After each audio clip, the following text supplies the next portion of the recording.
Good evening, wonderful people, great Biafrans, wherever you are. On the face of this very planet, we welcome you to another edition, very exciting edition, expository, exciting, revealing, and informative version of our live presentation this very evening, the evening of the 30th of August in the year of our Most High Elohim Chukwu 2020. The time now is 3 minutes past 7 p.m. in the blessed land of Biafra, and I presume the same number of minutes past the top of the hour.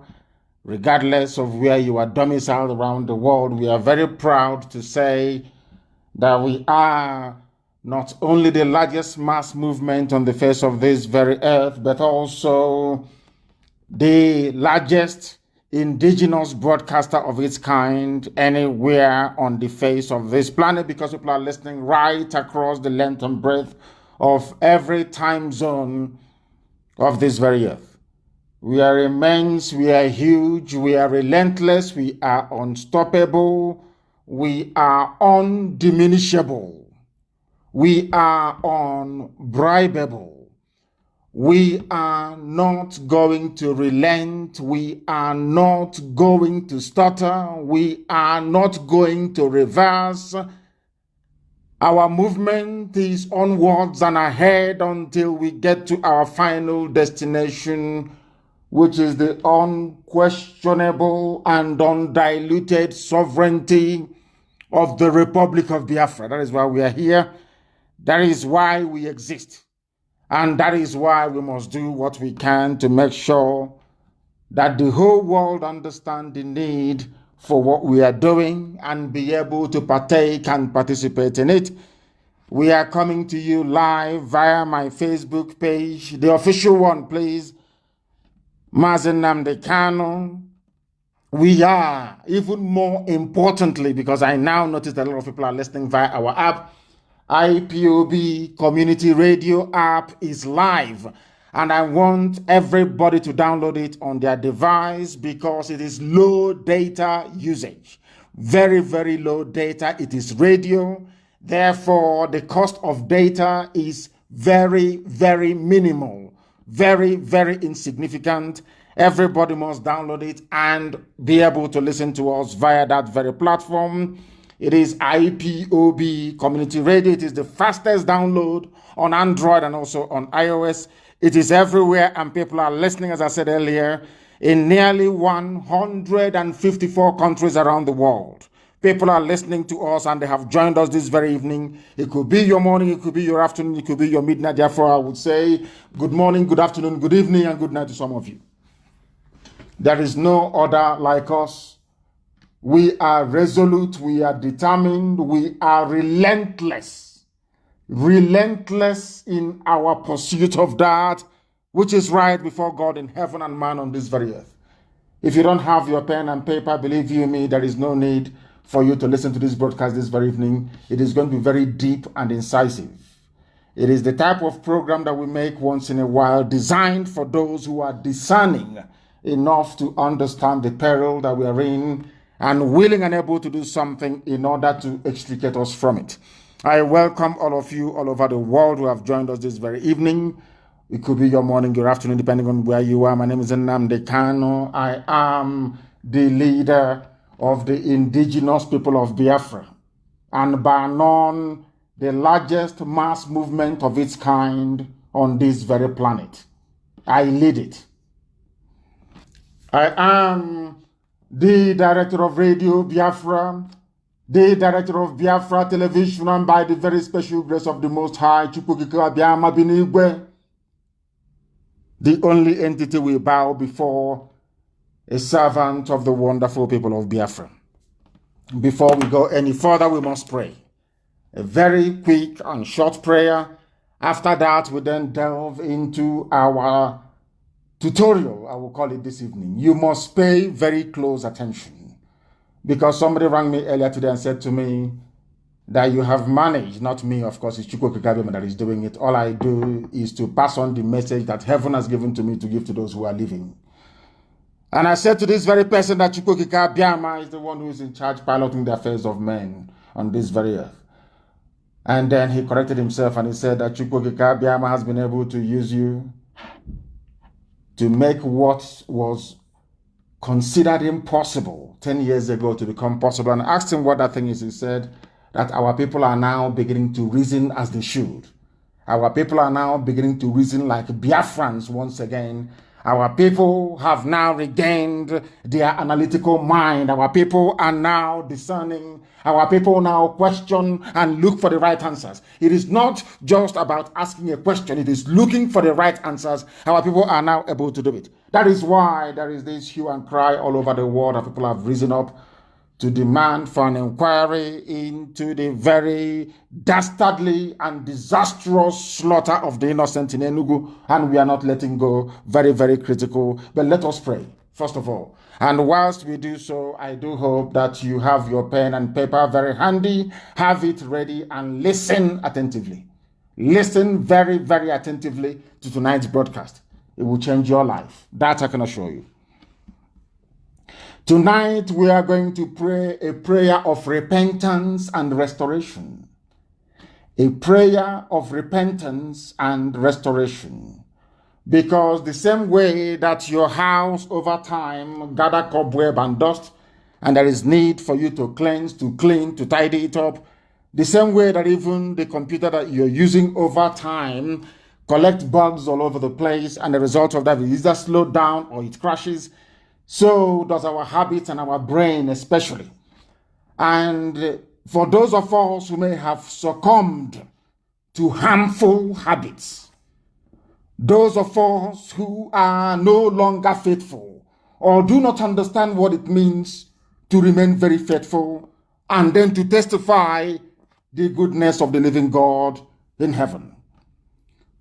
Tonight we are going to pray. Because let us be very honest, we have all been there at one time or the other. Sometimes it is guilt, sometimes it is shame, and sometimes it is regret. But we must take heart, because the same Chukwokika Biama that we worship, who is in heaven, the creator of the heavens and the earth, the beginning and the end, the Alpha and the Omega, he offers love, forgiveness, and restoration. If this fits you this very evening, or suits or fits your nation, so to speak, we are now going to pray for repentance and restoration that will help us to find renewed joy, hope, life, and consistency in our pursuit of the freedom of our people that Chukwokika Biama mandated us or created us to pursue on this very earth. Chukwokika Biama Purumi Yanin Elohim Adonai El Shaddai, the beginning and the end, the Alpha and the Omega, the Lord of all the hosts of heaven, the ancient of days, as they would say, the ancients of the ancients. Everything you created is yours. Every glory and adoration is yours. Everything that we are today, likely to become tomorrow, is all in your hands. They belong to you. Every glory is yours. It doesn't belong to any man. It is only to thee. We are tired of our sinful struggle in life, both as individuals, as a collective, and as a nation. And we are not ashamed to admit that before the congregation, the assembly of men and women all over the world, that you may know that it cometh from our heart, that we are not deceitful. We don't pray this prayer in the quiet, or should I say in the secrets or secrecy of our homes. We are praying it that the whole world may hear us, because right now, our nation, the nation of Biafra, as a collective, we feel very distant from you. Our choices have not led us into the right places. We have listened to the whispers of the enemies instead of your words in your own scriptures. And the result has been disastrous. The result has been Miyeti Allah, a terrorist group forming their own vigilante, something that is unheard of anywhere in this world. We once walked with you, our heart tender, because you led us in the Spirit. Yet, little by little, we exchanged your truths for temptations and deceit that led many away from you. Instead of taking thoughts captive and confessing them immediately, we allowed ourselves to grow totally out of control. Repentance was not in our vocabulary. Blame upon blame, cover up upon cover up, or trying to reason and rationalize reason has never worked with you. Nobody can rationalize their cover-ups or their blames. They only give birth to deeper sin entanglements. Yes, you created us in your image, O Almighty God of Israel. You know our thoughts before we even speak them. You x-ray the hearts of men and see through our sham excuses and intentions. Your spirit has warned us repeatedly, but we ignored you. Disappointment and discouragement have taken their toll on your children. So today we are confessing before the whole world our desperate need as individuals, as a collective, and a nation for you. You have promised us that if we will confess our sins, you will forgive us and make us clean again. We truly need your forgiveness. Repentance is on our hearts and lips. We want to turn around and head another direction back to you, Elohim, but we need your help. Just as you created the world out of nothing, create a clean heart out of nothingness in us. You have forgiven us our sins. You have restored our lives and the fellowship we once had together. You do not condemn because you're God, and you will not disown your own, which is IPOB and Biafra. We are your children forever. But we take all the blame. We own our own sin. We are the ones who broke fellowship with you, and we are crushed over the way that we have come to thee and treated thy word and your holy name. We ask for your forgiveness, your love, your abiding grace, and your mercy, that this same family of IPOB that you ordained in heaven and manifest on this very earth at this time, at this very age, may live to fulfill that which you have promised, that which you foretold, because your words are yea and amen. That this Biafra may come in our time, that mankind may know that indeed there is no greater power than thee, that you are truly the Almighty God, the Lord of hosts of the heavens and this very earth.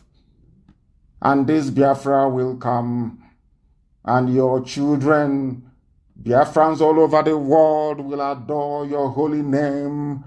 We shall sing songs of joy unto your holiness.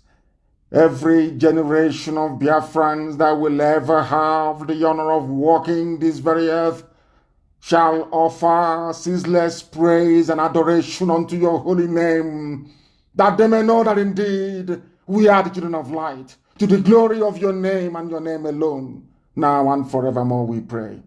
He said,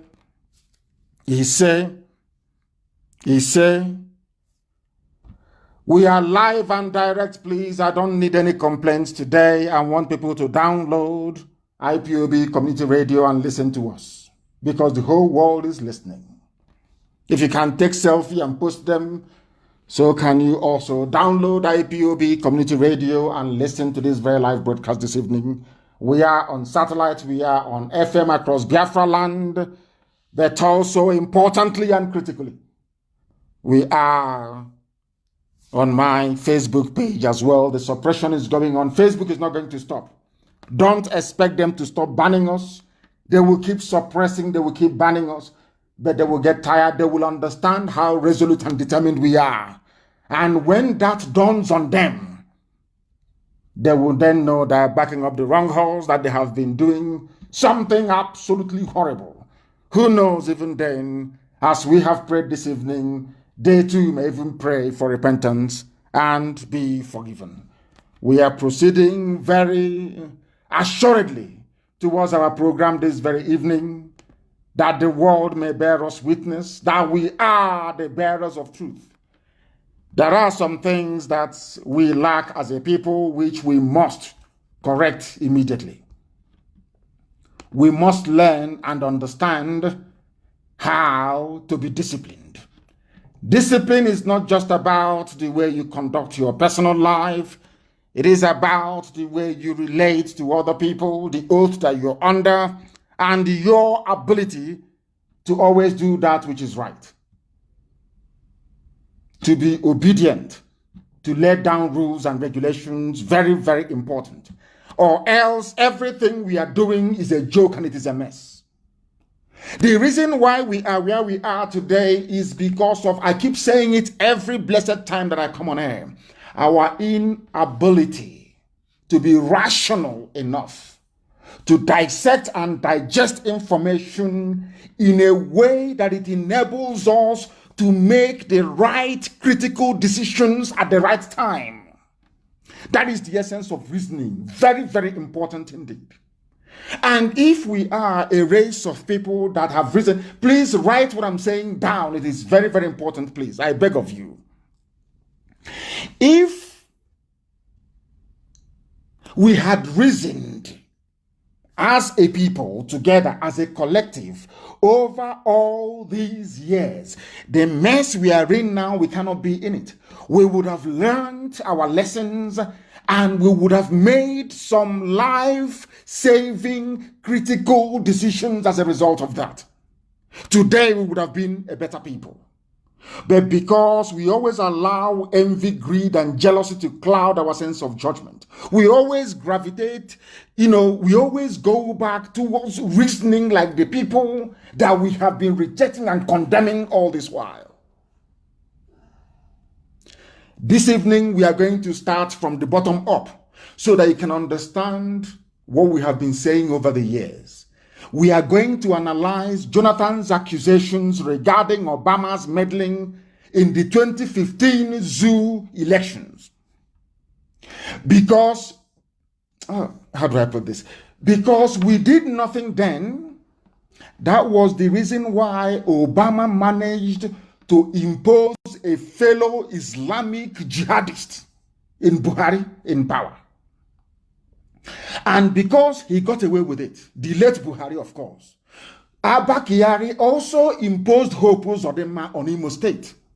They have gone to impose almost at every level of leadership in our land. This is something our people don't understand, that the Fulani, the Janjaweed, they play a long-term game and that they have help abroad. Why am I saying this? Please write this down very carefully, because this is the most idiotic mistake our people always make. When the white man came to our land and said, yes, you people, all of you, every Biafran is Igbo. When we use the word Igbo, it means every Biafran, because we all are. If you like, believe it. If you like, you don't. I am not going to romance nor massage your ignorance and stupidity. I tell you the truth. Go and do your research if you have time and resources to do so. Now listen very carefully. When the British came and when they came to Biafra land, they went to Arochukwu, they saw a temple, something exact replica of what you have in Jerusalem. You know what they said to us? You have no history. By saying you have no history, it means you have no relatives. And if you have no relatives, believe me, you are in very serious trouble. Because there is a saying where we come from. When somebody wants to abuse you or curse you, they will say, which means you will live in want. And those who are supposed to come to help you will not have anything either to come and help you with or to come to your rescue. Meanwhile, as we are busy trying to distance ourselves away from Israel and the world Hebraic family, meanwhile, nobody is stopping the Fulani from trying to assume that they're Arabs. Nobody. And in so doing, they managed to get the help of every Arab nation you have on earth right now, lobbying and working for them. This is how foolish we are as a people. We don't reason. You need relatives. You need relatives, or else you will perish alone and in ignorance. Why am I saying this? I am now going to play for you Jonathan's interview. Anybody who is a student of Radio Biafra, if you're old enough to be listening to me, listening to us since 2012, if you are discerning, if you are intelligent enough to have listened to all of my broadcasts in 2015, even the night of the election that they rigged and brought in the late dead Buhari, who is now in a grave in Saudi Arabia, I said one thing that night. All of you are running all over the place. I was on Radio Biafra broadcasting, and I said to all of you that Jonathan is going to capitulate. I told you that Jonathan will lose the election by 200,000 votes. I also said to you that as I'm live on the air right now, speaking to you, that Obama is putting pressure on Jonathan to resign. Some of you did not believe me. Some of you did not. But some did. Those who understand the divine nature of our mission, they understood what I was saying. Those who can see in the spirit, those more people who can see, more people who can see, they knew that what I was saying was. And I said to you that the American ambassador was pressuring Jonathan to concede defeat. And I said to the whole world that Obama wanted a fellow Islamic jihadist, a terrorist, to take over. I said it then. Some of you did not believe me. Some went as far as saying, oh, that is what he says. He's a Namdekan. Oh, please leave him. That is what he keeps saying all the time. But today, I want to prove to each and every one of you, beyond every conceivable doubt, that I was correct. Everything I tell you is true. There are three kinds of people on this earth. People who accept the truth the way it is. People who are envious because you speak the truth. And people that resent you because it is not them. Those are the three kinds of people you have, especially in Black Africa. And I cannot help it. Eligwe, heaven put words in my mouth in spirit, and I proclaim it, and it comes to pass before sons of men. It is not my own doing. I never for one day thought or felt or said to myself, oh, you're going to do this. Never. So for some of you who may think that I'm doing this, I am not. I am led in the spirit. That is why we have accomplished something that no other group of people has been able to do in the history of our nation. No other group has been able to do it. Nobody can. If you try and you will fail, you cannot do it because you're not called to do it. Why am I saying all of these things? When I told you about Jonathan, you thought I was joking, isn't it? But tonight I'm going to play something for you. Some of you have seen it. But tonight we are going to analyze it. For the whole world to hear and understand that everything I tell you on Radio Biafra is gospel, it is divine, ordained in heaven. There is nothing man can do about it. Ordained in heaven. Nothing. Jealousy and envy is rubbish before us. Because we have the grace and you don't. This IPOB has the grace, you don't. If you're not part of it, you cannot participate in this grace. I say it with every authority under the sun.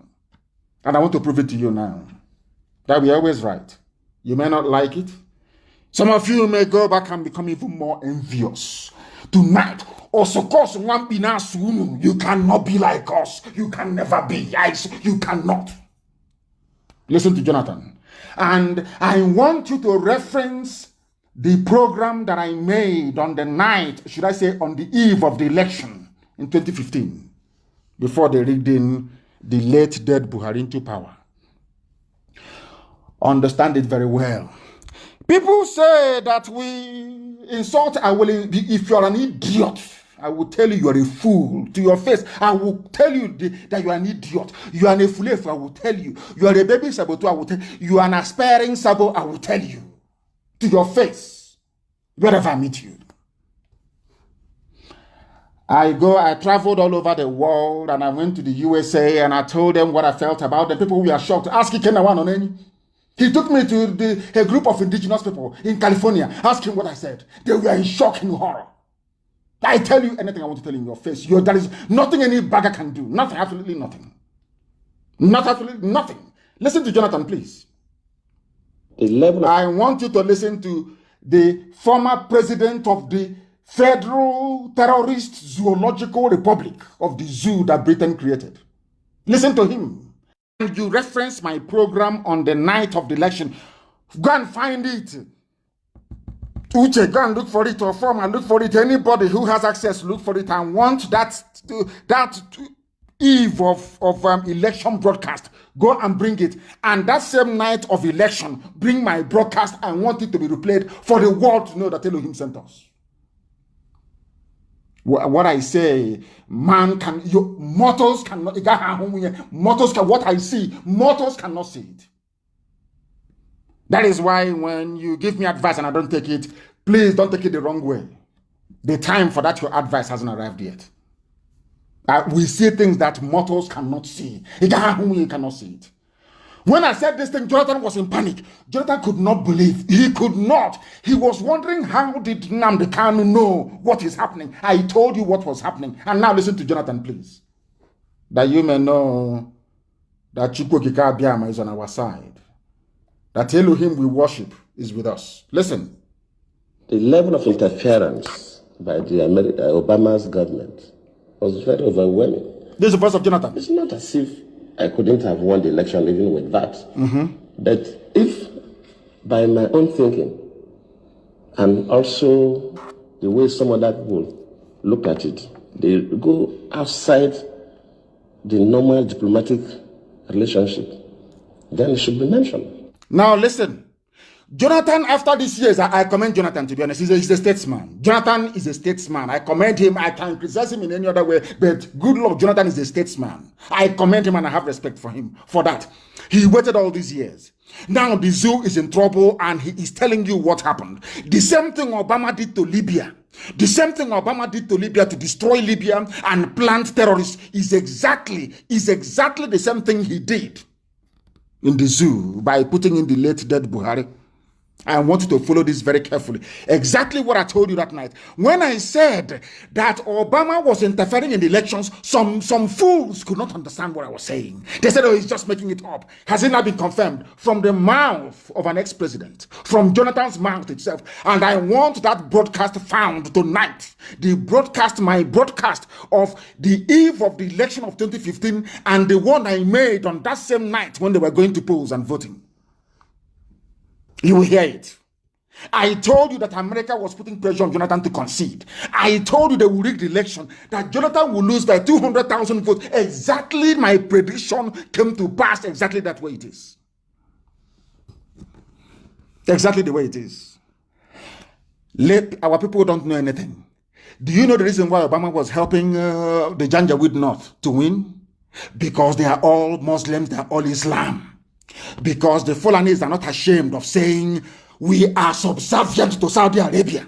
I want people to understand, to reason, because the Fulanis, they have relatives. Using their religion, they have relatives everywhere. People who can fight for them, people who can stand for them. But you, who can stand for you? Okoko, who can stand for you? Nobody. That is why they're killing you. That is why Mietiala has formed a vigilante group. You cannot reason. You cannot reason. Your brains are not working properly. But here, after listening to us, you must reason. MUST, you must reason. If you like it or not, you must reason. All of you together. Listen to Jonathan, please. Very carefully. Obama was meddling in the elections. Obama, contrary to U.S. laws, Obama was meddling in the election of Nigeria, meddling in broad daylight because he wanted a Muslim to take over. They had their plans all laid out, well cleaned out and well made. And now Jonathan is confessing it. What I told you in 2015, on the night of the election, Jonathan is now confirming in the year 2020, 5 years after that. He's not confirming it. Some of the things that you hear us say on Radio Biafra is true. But out of shame, the same way that the whole world knows that Buhari is dead, out of shame, they don't want to concede. Let it not be that Nnamdi Kanu is right. And they have gone as far as trying to get those they can deceive. To think, oh, don't talk about it. I said to them, to hell with you, I'll talk about Buhari, dead Buhari, because it's the truth. Any day I see the truth and I run away from it on this very platform, the glory of Elohim will depart from us. We have come to preach the truth. And we are indestructible by man. Only Chukwokika Abiyama can, not man. So you understand it. What I told you in 2015, on the night of the election, Jonathan is confirming in 2025 years after that. We see things that ordinary people cannot see. Please listen. And you will hear, there is a place Jonathan will mention something and you will be shocked. You will know the reason why Nnamdi Azikiwe was not given the prime ministership of Nigeria. You will understand the reason why Aburi Accord did not stand. A lot of people are wallowing in ignorance. A lot of people are moving about in ignorance. Our job here on this platform is to cleanse your brain, to remove every vestige of black stupidity from your membrane so you can reason properly like a human being. So you can reason very well like a human being. Listen to Jonathan, please. Listen to Jonathan.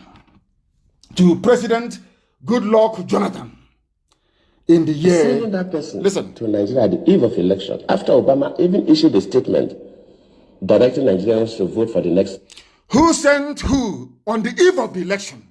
They sent John Kerry, the U.S. Secretary of State, to go and meet with you, the late dead Buhari. You people must reason. This is why they say, oh, you're paying $85,000 to consultants. Do you know how much the zoo is paying? Do you know how much Fulani Cabal contributed to Obama's re-election that made it possible for Obama to send John Kerry to go to the zoo to go and see an opposition leader? Has that ever happened before? But you don't reason. You claim you went to, some of you went to school, you read political science, you cannot reason. If you cannot reason, what are you doing on this earth? Okay, what is your job? If you cannot engage your brain to be able to reason properly. I want you to understand that Chukwu government is with us. Listen, please. Chapter. That tells you something. Tells you something. We should not sweep this is under the carpet. If a foreign country, whether African country or even America or any other country interferes with our own elections, we should mention it. Now you can understand. Obama interfered with the elections in Nigeria. Even Jonathan now has now come to concede that the whole Chibok Gears thing was organized by Obama administration, executed by that midget in Kaduna, El Rufai. Some of you are blind. You are blind. You are blinded by stupidity, by a black African stupidity. You cannot reason very well. Chibok Gears planned and well executed to remove Jonathan in power. They wanted Muslims to be in power. They need Islam in the zoo, Nigeria. They want it and they're going to get it. All of you are blind and so foolish. I heard some idiots talking about airport has been reopened. I said, you're so daft, it's untrue. Somebody came to your house and stole 1 million naira from you. And then came back and gave you 1 kobo in return. And you're jumping up and down. You're an idiot, a complete idiot. Complete fool you are. That is why I have no time for morons. I cannot stand them. They say, oh, he's very harsh. Why won't I be harsh? If you're a fool, I will tell you are. Somebody stole 1 million naira from you, came back and gave you 1 kobo, and you're throwing a party. He's telling me about Enugu Airport. What useless Enugu Airport is that? Ordinary tarmac. That our engineering corps in the volunteers can build in 1 week. You are jumping up and down. Look at how they deceive you. Chibok girls, organized by Obama and El Rufai, with the late dead Buhari, Abakari and Co, Fulani Cabal, deceiving all of you. And you wake up and you talk about our Nigeria, this is our Nigeria, we don't know what is happening. You people are fools, you know nothing. I will insult you because if you're an idiot, I'll tell you you are. Let us listen to Jonathan, please. Let's listen to him. To what President Jonathan has to say. Listen. How do we get these girls out? Yes, Chibok girls. Within a couple of days, we saw people going to the US to bring back our girls' placards. Yes. How? Why? Mrs. Obama, did you see Mrs. Obama carrying bring back our girls? Did you see her? All planned, all well orchestrated, planned, Fulani Islamic Brotherhood, cabal, they planned it. You saw, all of you saw Obama Bring back our girls. So they all planned it to paint Jonathan black, to destroy Jonathan. That a Fulani Janjaweed will come in and take over our waterways, take over our farmlands under Ruga. Tell you that Miyetia, a terrorist group, can form vigilante across the country. And all of you moronic, idiotic zoo animals that look at created, all of you are just there looking more sheepishly like a bunch of idiots that you are. You cannot reason. You cannot reason, can you? Let us hear Jonathan, please. And of course, the Mrs. Obama received one of those placards. Mr. Obama. I cannot take responsibility for the abduction. I don't control Boko Haram. They are criminals. But as a president, of course, no, it's not the president that go to the field. You have security and intelligence officers that do the work. Let me admit that, yes, maybe they do their best, but their best was not good enough for us to recover the girls. That does not mean that I'm trying to remove myself from any blame. Yes, I may not be blamed for the action, but I could be blamed that my security and intelligence system were not strong enough to be able to rescue the girls. Do you see how a statesman talks? You can criticize Jonathan all you like, but the man is a natural born statesman. He even took responsibility for Chibok girls because it happened under his watch. Compare that with these morons, these scavenging, desert-dwelling, cattle-heading animals. You see the difference between a Biafran, somebody who by nature is cultured, and a bunch of vandals from the depths of hell. That tells you all you need to know. Obama interfered. Why did Obama interfere? Let us go to Ojukwu and Aburi. So you understand. When I tell you people that the alliance against us, you don't know.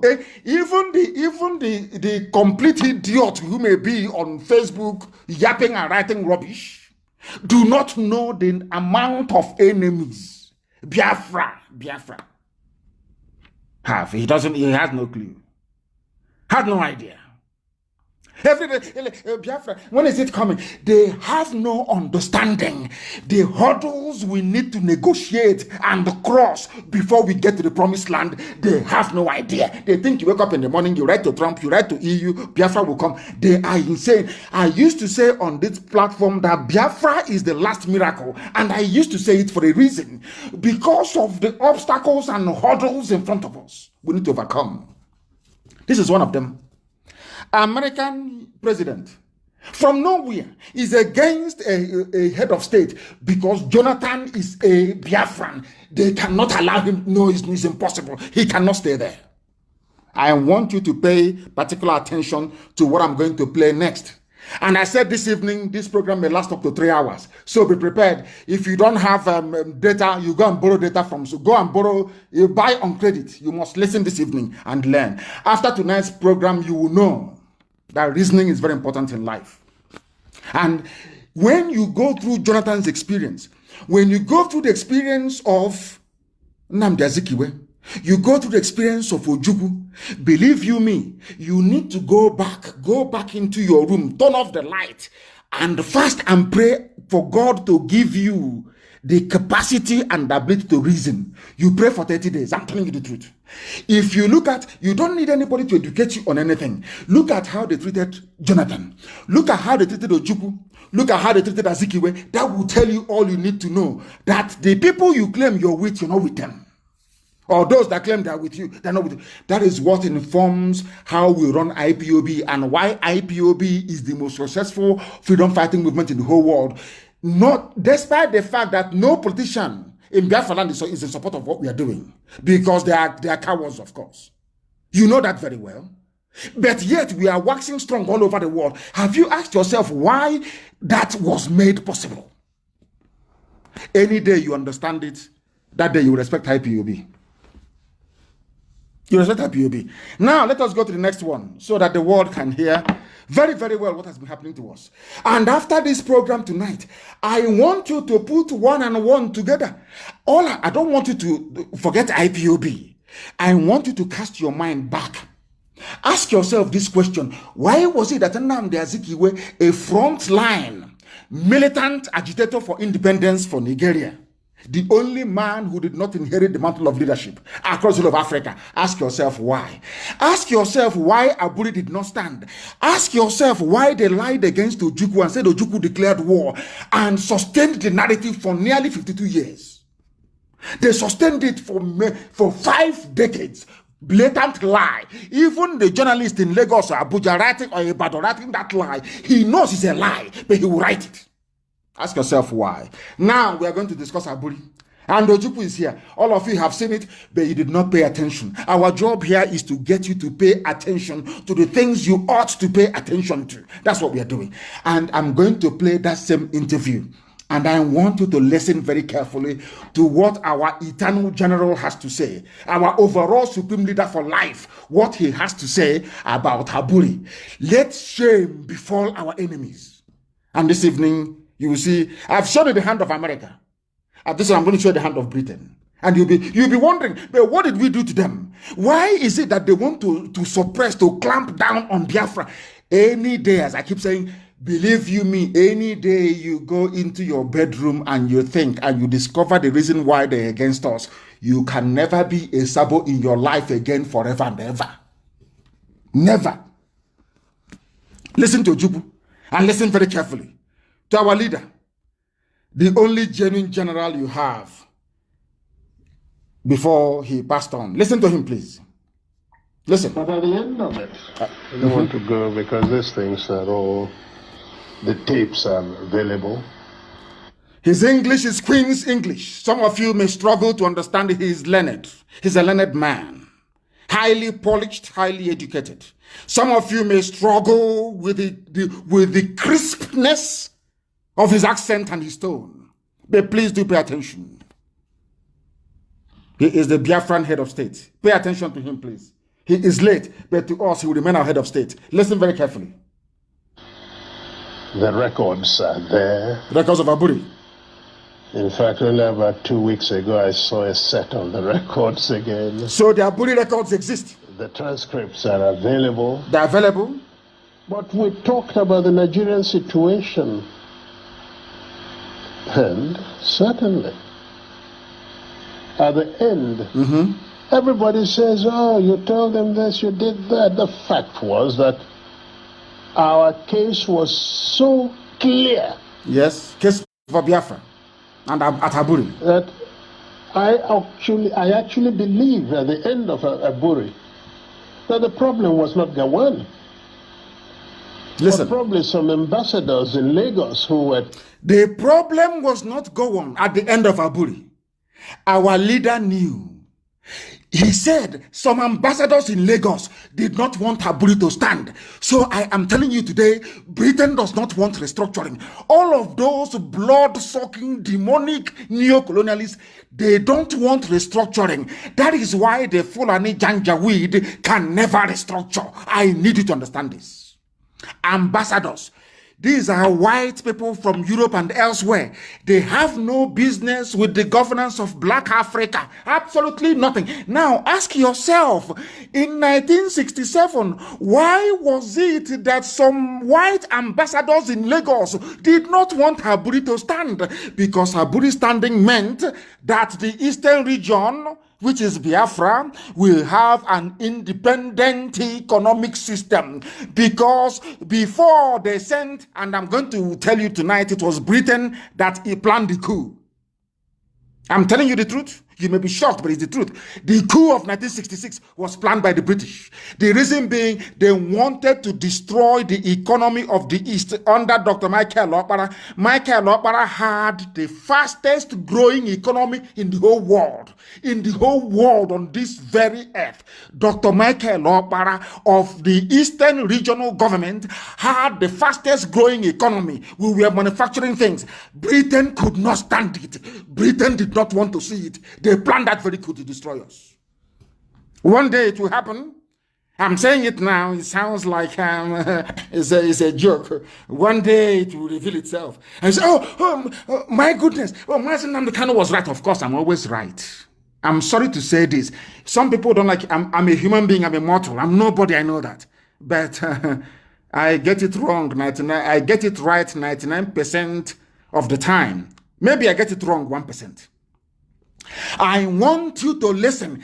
I want Efulefus, all the idiots, all the Abuja contractors, all the baby sabo with feeding bottle. I need you to understand that you don't know the amount of enemies you have. You have no clue. You have no idea. This evening, I want to come to you, Obrazo. I want to do a slight revelation, so you will understand the enemies you have, that only Chukwukikabiam Elohim can save us, not man.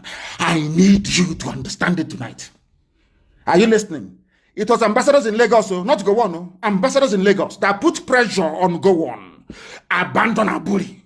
The same people you're going to say, oh, give us restructuring. You are dreaming. You're wasting your time. Let me listen to my leader, please. Listen very carefully. Those in Lagos who were pressing for something else. Yes. Because we understood each other. We agreed on everything. Ojukwu and Gowon understood each other. The drafting was, in fact, my chief secretary. The drafting of Aburi Accord. With two other chief secretaries from the other side. Yes. They said, no. And drafted and agreed. We looked at it, we agreed. Listen. General Ankara read over the whole. General Ankara was the then Ghana head of state.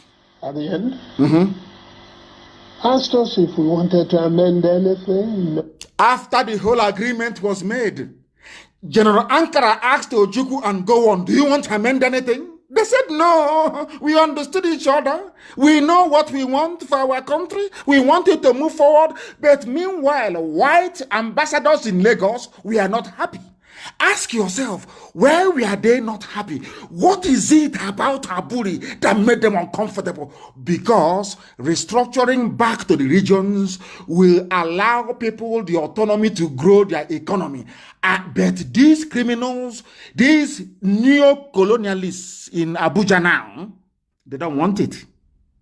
Because if you do it, the ingenuity of a Biafran will come to the fore.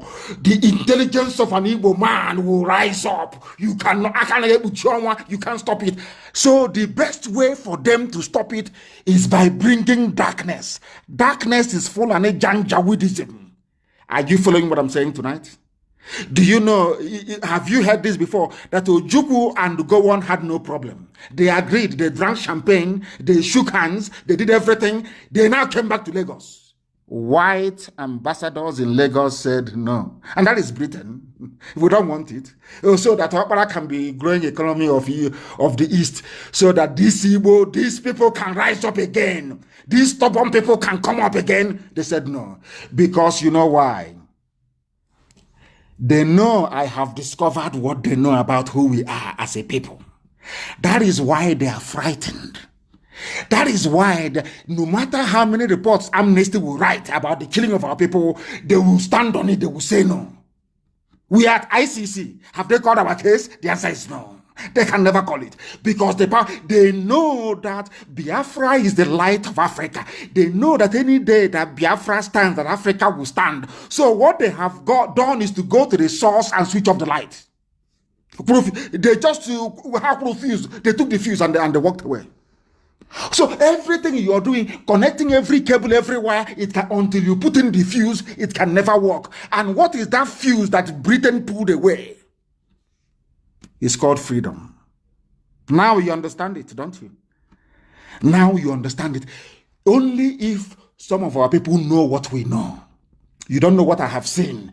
You don't know how far we have gone. You don't know why we do things the way we do it. You don't know why we say things the way we do it. You are confused. You don't know. If you don't know you ask questions and you'll be told. Now listen carefully. What I'm telling you tonight, I'm telling you that almost 70% of people don't know this. They don't know it. You don't know the amount of enemies you have. You have no clue. Now listen very carefully to what our leader has to say. Listen, please. No. At the end of all that, the position was so good. Very good. Between Biafra and Nigeria. Listen. Ankara drove Jack, Gawan, and myself. Yes. To the airport. Yes. Jack was sitting on his left, I was sitting on his right. He was in the middle. Yes. And in the course of that journey, at a point, General Ankara shook his head and said, "Oh, thank you. Thank you. Yes. If only we can go on like this, everything would be all right." Yes. In Ghana. Yes. Ojukwu, go on in Ghana. I was the one. As I do now from time to time, I go for the dramatic. Suddenly I picked up Gawan's hand. Ojukwu took Gawan's hand. Put it on Ankara's. Put it on Ankara's lap. Yes. Brought my other hand, placed it on it. Yes. And I said, "General, sir, hold us together. I want to say something." Yes. So General Ankara put his hand on top of the two hands. And I said, "General, I want to assure you that I am totally satisfied with everything we said." Yes. This is from my head of I state. will even go further and say to you something I did not say at the conference. Yes. What was that? And that is that once we have implemented everything we have said, yes, I would ask you for one favor and one favor only. Yes. And that would be to be the one to propose Jack Gawan as a head of state of Nigeria. Are you listening? That was my head of state, the late General Dimodumegwu Ojukwu. Has Gowon is alive. Can Gowon, he says he's a prayer warrior. I want Gowon to come out to say that what Ojukwu said in this interview is falsehood. That they're a bunch of lies. Because he knows if he says it, that even the hell that he's going to, the hottest part of it will be reserved for him. Are you listening now? Ojukwu, for all you useless Nigerians, all you animals in the zoo, Ojukwu inside the car being driven by General Ankara's driver. General Ankara was in the middle. Ojukwu was on the right. Gowon was on the left. Ojukwu took Gowon's hand and placed it on the lap of General Ankara. And he said to the general, "General, I want you to be the one to propose that Gowon should be the head of state of Nigeria, including Biafra." But all these years, all we've been reading in history books is that Ojukwu is a war, he's a warlord. He went to war. Do you see why God? People don't know why God is punishing the zoo. The same way I'm telling you tonight. You see Britain. God will decimate Britain. God will divide Britain into pieces. Write it down as I'm telling you now. Write it down. So when it happens, you say, Nnamdi Kanu said so. Are you following? Now ask yourself this question. When Ojukwu and Gowon wanted to restructure, as a result of what obtained in 1966 and 67, who stopped the restructuring? It's Britain. Are you following? They are the ones that stopped restructuring. Now I'm asking you, are you telling me now that they are going to agree to restructuring? The answer is of course no. I am Anglophile. If I'm not a Biafran and Igbo man, I'll probably wish to be an Englishman. As I keep telling you all the time, believe you me, they have conscience. English people, they have conscience, they are good people. But there are some criminals in the mold of Lugard, in the mold of Viscount Harcourt, in the mold of all these wicked criminals that descended on Africa like a biblical plague and brought darkness where once there was light. Now, do you see what is happening in the zoo? Do you now understand Nigeria a lot better? I said tonight, your thinking faculties will be opened up. You can never be the same again. Look at all of them accusing us of Biafra rebellion, Ojukwu rebel. Do you see the extent they have gone to cover the truth? Do you see how evil these people are? Do you see why I insult them? Do you see why I speak the way I do? Because Ojukwu was speaking like an Oxford-trained historian, speaking grammar, being a gentleman. You saw the way they treated him. insulted him, insulted him, insulted my head of state, a man that led men to war to preserve our way of life. If not, they would have killed all of us. And Ojukwu said, on Aburi we stand. Aburi meant still one Nigeria, but let us have devolution. Britain said no. Then ask yourself, why did Britain say no? There lies your answer. That is why they will kill us. BBC will never carry it. But the helicopter crash in Lagos, they carried it immediately. I want you to ask yourself, what have we done to Britain to deserve this hatred? Any day you find an answer to that, believe you me, you can never be a Sabo in your life again. You can never be. Never. Now pay attention very well. I've given you 3 examples tonight. If you want to understand the mess we're in as Biafran people, including everybody, including Ezon, including Ejo people, including Ishekiri, everybody, I want you to follow this very carefully. Jonathan could have still remained in power, but he took the intervention of an Islamic United States president to remove him from power. These are the things you ought to know. Ask yourself why. Ask yourself why they did not allow Aburi to stand. Ask yourself why they did not allow Nnamdi Azikiwe to become the head of state. Only then will you find the answers. And after that, as I pray the prayer of repentance tonight, believe you me, you will go and start burning candle and praying for God to remove every trace of Sabo in you. Now you understand it, don't you? Now you know that we know what we're talking about. Sometimes when you advise me, some people say, he doesn't take advice. It is not every advice that I will take. Because if you give me advice, I take it. And then I weigh it against what the prevailing circumstance. If it's conducive, I take it. If not, I may defer it to another time. Now you understand, don't you? Let us continue. Why do you think Britain supports Mieti Allah? Why? Remember that we floated BSS to safeguard our people. Our own people came against us. Our own people, in fear of Fulani. But now, can you see how boldly Mieti Allah is saying, we are going to float a nationwide. We are going, as I told you a few days ago, they said we are going to work with the police and the army. They are friends in the army and the police. All terrorists to kill, to pillage, to destroy. Now you are following. Now you understand the mess Nigeria is in. Now you understand why we are the way we are. Today you understand why people come out now and they are confessing that we have opened their eyes.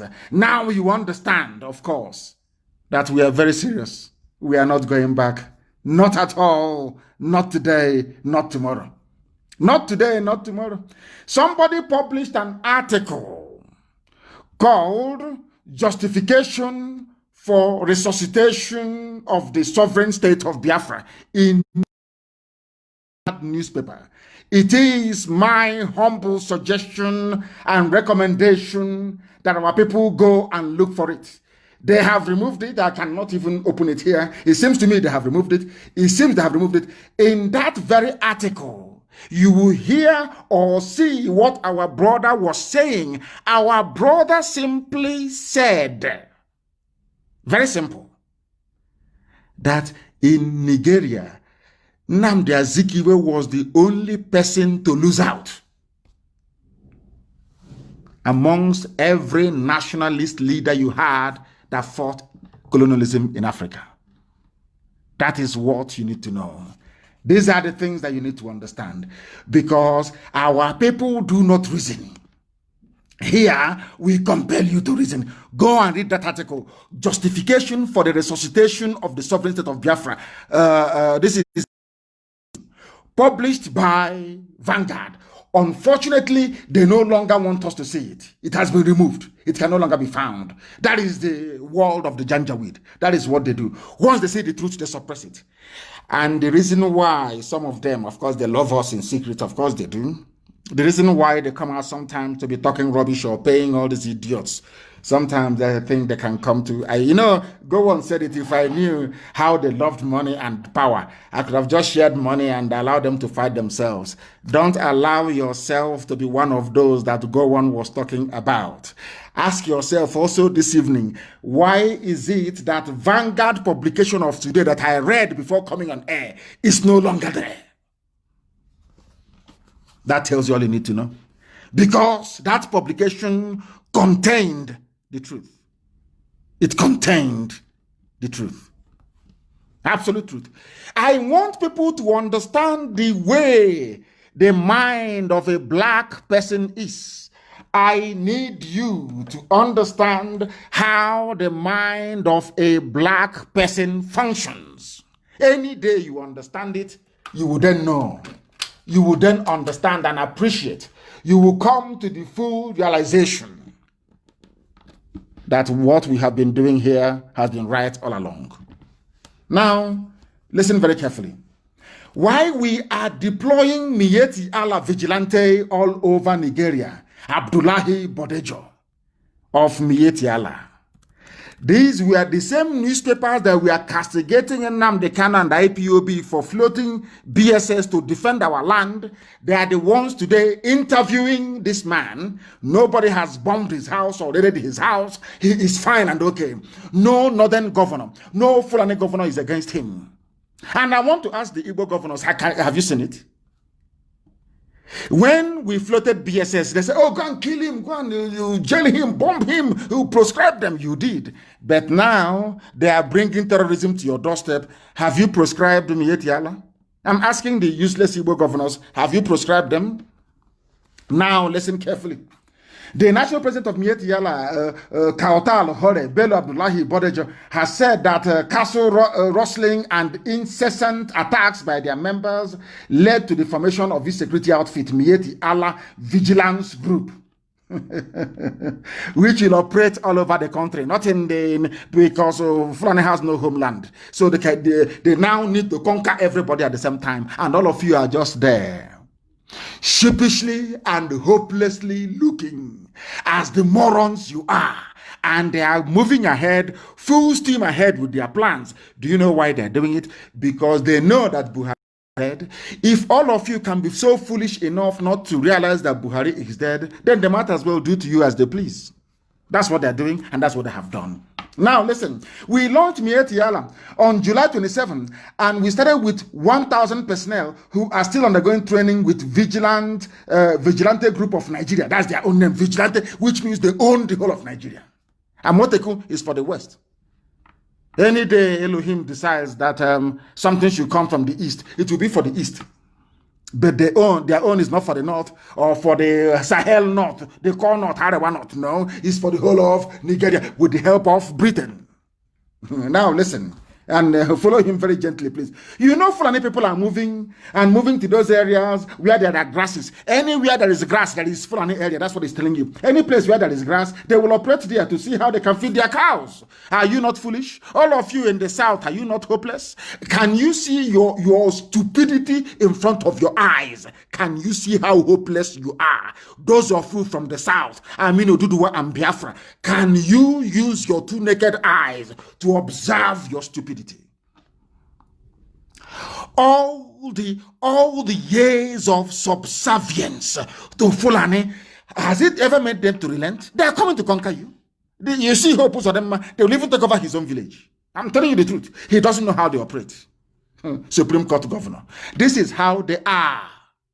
This is how they behave. This is how they operate. The reason why they hate Radio Biafra is because we tell them the truth the way it is, very raw.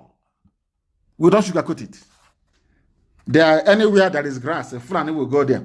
So everywhere they are, the vigilante is supposed to be there. So if they come to your village all the way from Mali, from Timbuktu, from Mauritania, they come to your village in Okigwe, it is where they are. So any land they're in, they will have vigilante. Have you heard of this? Is the easiest way to conquer people. Very, very easy, direct and straightforward. The easiest way to conquer. And our governors are there drinking kai, drinking ogogoro, just saying, oh, you'll be president in 2023. Please give us your land. Do you see why we speak the way we do? We are the last line of defense between whatever thing we have called freedom today, or relative freedom, and total darkness. Do you see the work that IPOB is doing? Do you now understand it? Do you now have the common sense, the gumption to appreciate the depth and the sacrifice that IPOB is making? Do you now understand it? For everybody, not just Biafrans, for Duduwa, for Middle Belt, for everybody. Even for Hausa. Do you now understand it? The journalist asked Miet Yala, there are Yorubas all over the country, but they did not set up a Moteku in every state of the Federation. You know what he said to them? That concerns them. If they are all over the country, they are not operating in the bushes and forests. What he's saying is that they operate in our bushes and in our forests. It belongs to them. They're going to form vigilante. And all of you are there foolishly, and as the idiotic black animals that some of you are, you're just looking. You read, you look, you vote for Big Brother Nigeria, you gossip, you play, you do your sabo, you go to a politician in Onitsha, you collect your 2,500 to buy data for the week. And some of you that have promised you money. I know some people in IPOB that have promised heaven and earth. Of course, it's failure. you know the way we roll. We are unbreakable. IPOB is one family, indivisible under God. Impossible to divide. Impossible. I challenge any bagger to try. It's a challenge to any idiot to try. Then you see how formidable we are. Fulani everywhere in your bushes. Because anywhere a cattle can feed is Fulani territory. That was why they brought Ruga and it failed. Then they brought Waterways Bill. Don't you understand? Don't you reason? Nigger, don't you reason? Nigger, don't you reason? Efulefu, sabo, ntike. Can't you reason for once? You cannot reason because you're a saboteur. You're waiting for Loretta Onochie to bring you the package they promised you. Stupid people. Go and read the interview.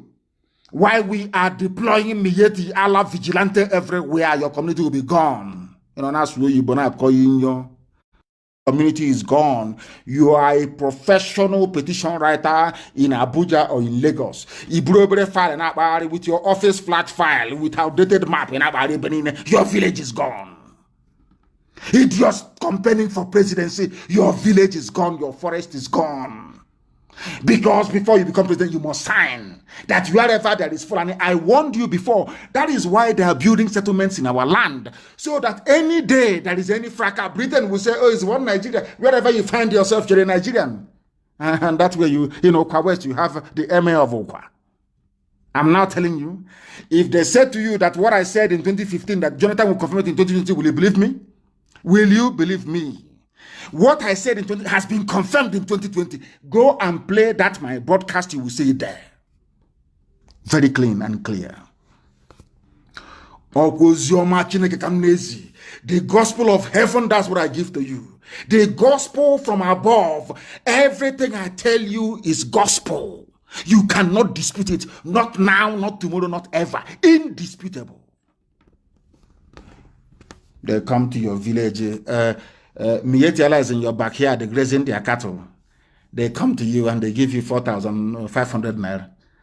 Promise you heaven and earth as they promised to my. All of you suppose that they promised something. There's something they promised Obiano. They promised Buruburu, Ugwani. They promised even Hibaz. The whole president in waiting.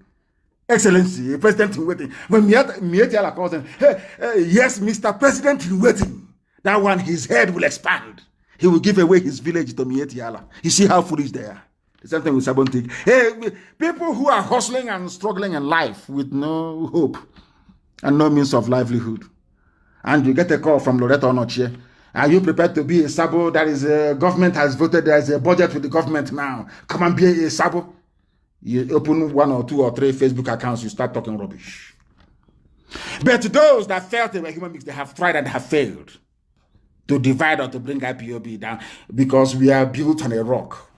Talk less of Mombanson. People who stock in trade is criminality. Go and read it. Miet Yala, they have you people by the balls, I'm sorry to say, the proverbial balls, by so to speak. Somebody wrote something very, very important, and I picked it and I said I must analyze it. It's not from me. Hopefully his name will be at the bottom of it. He said, don't let Indio Kachamana, IPOB, Biafra haters and Fulani blooded Igbo Efulefus fool you. They are fooling all of you. All these Efulefus yapping rubbish, they are fooling all of you. Ask them, what have you done about the Fulani settlement in Lobuku? Ask them, what have you done about the Fulani settlement at Nike?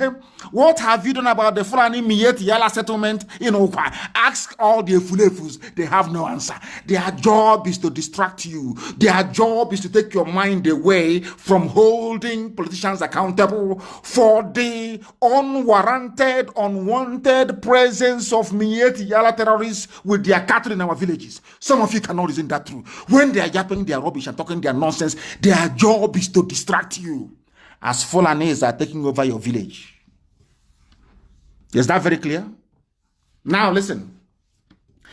They are deploying Miet Yala vigilante across the whole place because they want to take everywhere over. They want to take over your land.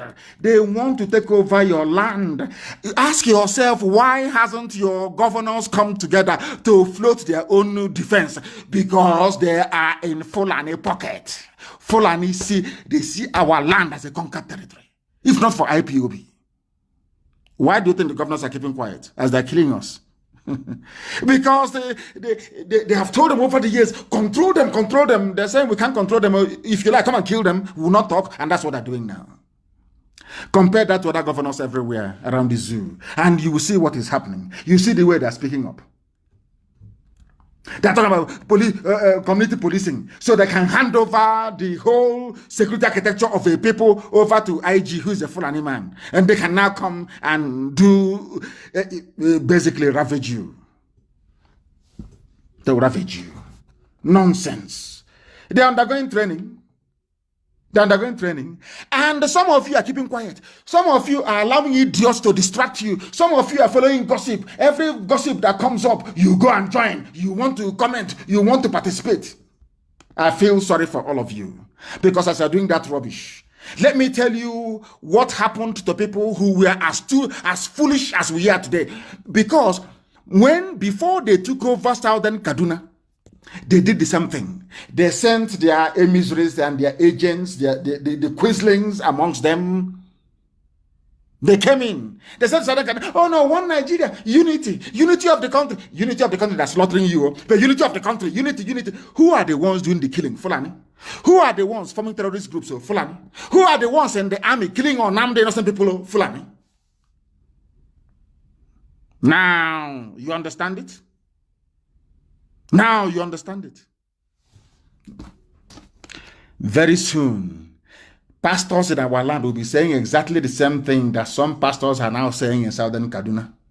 Followers are now urging their pastors to buy guns with the tight money they're giving to their pastors. Go and buy guns for us, please. These are Southern Kaduna. These are the people that fought the war. These are people that believed in one Nigeria. These are the people that they lied to and told that Ojukwu is a very horrible man. But now, do you see the irony of the whole thing? Had Aburi succeeded, Ojukwu was actually negotiating for Southern Kaduna people to save them as well, to save everybody. Do you see the funny part of the whole thing? Now you understand it. Now you understand it. You see the way they work. Over the years, they were trying Southern Kaduna.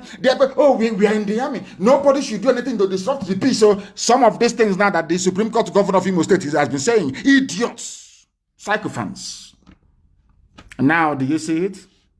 Now do you understand it? Now can our people begin to appreciate the mess they are in? Look at Southern Kaduna. That is what is going to happen to you. Let me read the news for you. Pastor of Vision Pioneer Trust Ministry in Kafanchan, Apostle Dr. Emmanuel Nuhukure, has said that as a priest, people now come to him asking him to buy arms for them. They are calling on their pastors to take part of the offerings and buy arms for them to defend themselves. That is the level of despair. People are no longer afraid. He asked the federal government of the zoo to arrest the senseless bloodshed. Who is going to arrest it? He said Buhari, who is in a grave in Saudi Arabia. Who is going to arrest what? Who, where, when, how? I ask you. Where is Buratai? Have you seen him in public? Where is Hosibajo? Have you seen him in public? You know, this is the reason why white neo-colonialists can interfere and meddle in your life, because they know that a majority of you cannot reason very well. Where is Osibajo? Simple question. When was the last time you saw Osibajo live? Anywhere. When was the last time you saw Buratai live anywhere? Confirmable. Well, of course, we know that Buhari doesn't exist. Even the boy these days is scared to come out. The mask wearer can't even come out anymore. Is that very clear to all of you? Can you now all begin to understand that Ekwa Church, even indigenous of Southern Kaduna indigenous at Ekwa Good News Church in Kaduna, they are also saying it. There is going to be a revolution. These are people feeling the heat in Southern Kaduna. And you're busy in the South writing rubbish about one Nigeria. How you support one Nigeria. I feel sorry for all of you. Because they are coming. Who is going to stop them? Nobody. To the extent that somebody in the Nigeria north is saying, divide the zoo now, divide Nigeria now, no angel can unite us, according to a northern elder. This is the news carried by Arewa Gazette, which is one of their papers. That amalgamation of 1914 was a grave mistake. The chairman of the dialogue group in Kaduna, Haji Mohammed Mahadi Shehu, has lamented the deep ethno-religious divisions in the country, stating that breakup of the nation may not be such a bad idea. But does Britain want it? Of course not. They are your creators. They are your makers. They built you. They told you who you are. I was reading a piece, an article a few days ago. They said in 1960, Nigeria became independent. If you're a fool, you think that Nigeria was an indigenous country in Africa existing before 1960. They will never tell you that, oh, Nigeria created by Britain in 1914, Britain now handed over to the local idiots in 1960. No. Do you see how they use grammar to deceive you? If you're not sensible enough, you'll be thinking that Nigeria has been existing for a long time before 1960. They will never tell you that it was them that created that Nigeria.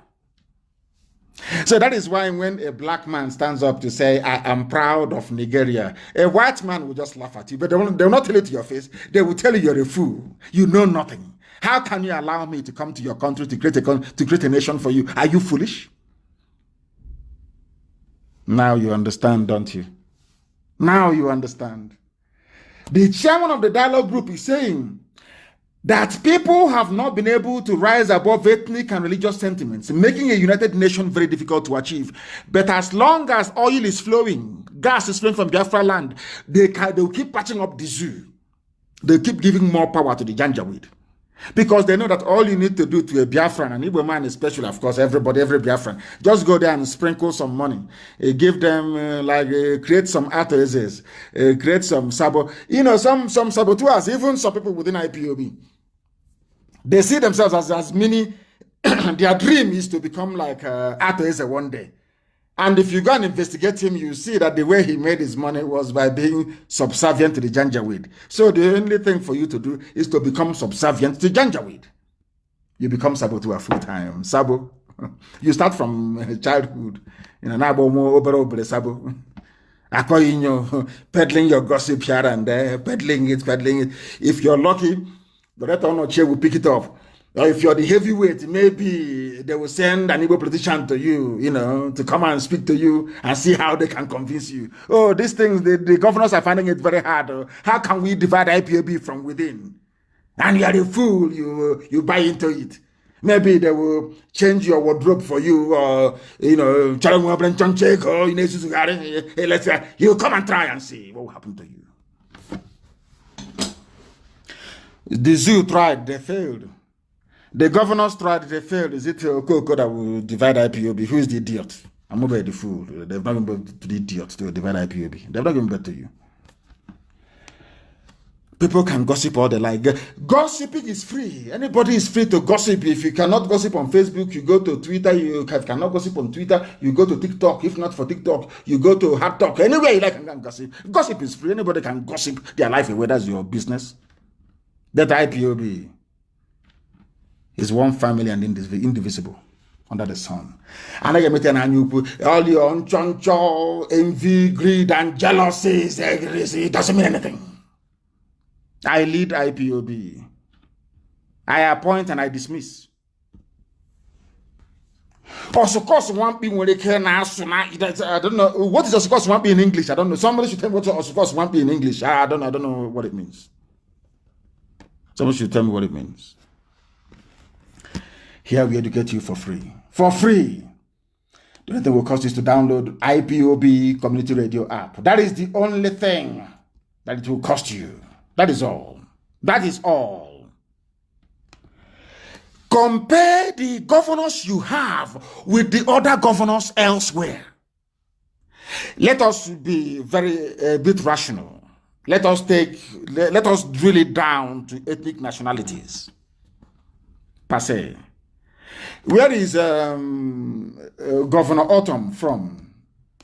We are told that it is Fulani, Yoruba, and the Igbo that are the major so-called tribes in the zoo. Is that correct? So Samuel Autumn is not from a major tribe. And if anybody needs to be scared as a governor, Governor Autumn should be very scared, isn't it? But he's not. Do you know that what Governor Autumn has said, no single so-called Igbo governor has been able to say it, with the exception of Wike, of course. Now and again, if he's going to be consistent, that remains to be seen. Look at Governor Autumn. Governor Autumn said that any Miyetti Allah they catch in Benue State, they will jail them. Can any Igbo governor say that? But Governor Autumn is on his own, just Benue State. He has no relatives to come to his rescue. But a group of 7, let us say 7 for now, including Delta and Rivers, 7 of them, they are terrified. They are terrified. Only one Governor Autumn, only one man can stand up against Miyetti Allah that 7 men cannot stand up against. That tells you the level of stranglehold they have over our people. They control the exercise over our lives. They are your political leaders. They are your governors. They are your this. What Governor Autumn managed to open his mouth to say, these 7 people cannot say it. Talk less of the whole of 11 of them. They cannot say it. That tells you the extent of the mess you're in. In his response to Miyetti Allah saying they form vigilante everywhere, Governor Autumn, through his chief press secretary, warned the Fulani organization not to come to his state, adding that their motive was to carry out their heinous activities to another level. In other words, a sitting governor is coming out and saying that Miyetti Allah is a terrorist group in the open. Something that no, not one single politician from the East can say it. Not one soul. Something. Is Governor Autumn from a major tribe? Are his people armed? Because when men have soul and conscience, when men can stand on their 2 feet, you don't push them about. Look at your governors. Can they say what? Can they stand up? Instead, they are putting Miyetti Allah in their own government in their states in the East. What does that tell you about them? Respect your governors, respect your political leaders. Yes, respect, but respect is reciprocal. Respect us by coming out to condemn what Miyetti Allah is doing. That is the least you can do. Governor Autumn has done it in Benue State. Why can't you do it? Because they promised all 7 of you presidency. All the 7 of you. And all of you are so foolish. That betrayal that is in our people. The foolish thing about it is that they think, oh, I'm not going to tell the Abia one. Abia will say, oh, I will not tell the guy anymore that they have promised me the presidency. All I'm going to do is to undermine them. You see them working at cross purposes, fighting themselves, fooling themselves, deceiving themselves. Have you now come to the realization of what we have seen so far? Do you now accept that only IPOB can save you? Do you now see it? Do you now see it? Look at Governor. He's not from a majority tribe. No, not at all. He has nobody to help him. It's only him, but he's fighting the good fight. Look at your own governors. You want to respect. You want people to respect. Look at all of them, as cowardly as they are. As cowardly as they are. Ordinary Miyetia, the people that move cattle from place to place, they are the ones controlling the government houses in the East. And you people are not ashamed of yourselves. You have no shame. It's only to detail your politicians, to see if there is anybody that can buy in IPOB. Please start troubling IPOB. See if you can start fermenting trouble and convince them and put confusion. Mad people. Mad people everywhere. I hope you're following. These were the same governors that were against BSS. When I formed it, they said, no, we don't want it. But these are the same people now empowering Miyetti Yala to form vigilante outfit nationwide. Somebody wrote and said, I weep for Ndibo because our people no longer reason, our people no longer think clearly and properly. You have elders, you have the governors. When we formed, I can see things many years ahead. The same way that I saw the zoo today, I told you what they were going to do. We saw far, far, far ahead and said, for us to stop them from raping our sisters and kidnapping our mothers, the best thing for us to do is to form a security outfit. We floated BSS. The governors held a meeting. Even before the Fulani Janjaweed, they held a meeting and said, we proscribe IPOB. It was Igbo governors that proscribed IPOB first. That is the truth. Let nobody run away from it. That is why today shame. Why? Because somebody promised them presidency. What does that tell you about them? What does that tell you about them? What does that tell you about them? Everything that you need to know. Everything that you need to know. I have said go and download IPOB community radio. People are no wonder the Fulani is ruling you and messing your lives up. I have told you. Go and download IPOB community radio and stop complaining. Just go and do as you're told and stop complaining. That's the thing about us. When it's time to be sensible, people don't have sense anymore. Please go and make sure you download IPOB community radio. Please make sure it's switched off onto each other. It stopped the whole thing you used to do. What is going on? Can you send it here, please? Somebody is trying to send me a very important information. A very important information. Please send it here. A very important, they want to send to me. Send it here, please. Guardian. Excuse me, let me have a sip of water. I feel sorry for Zoom.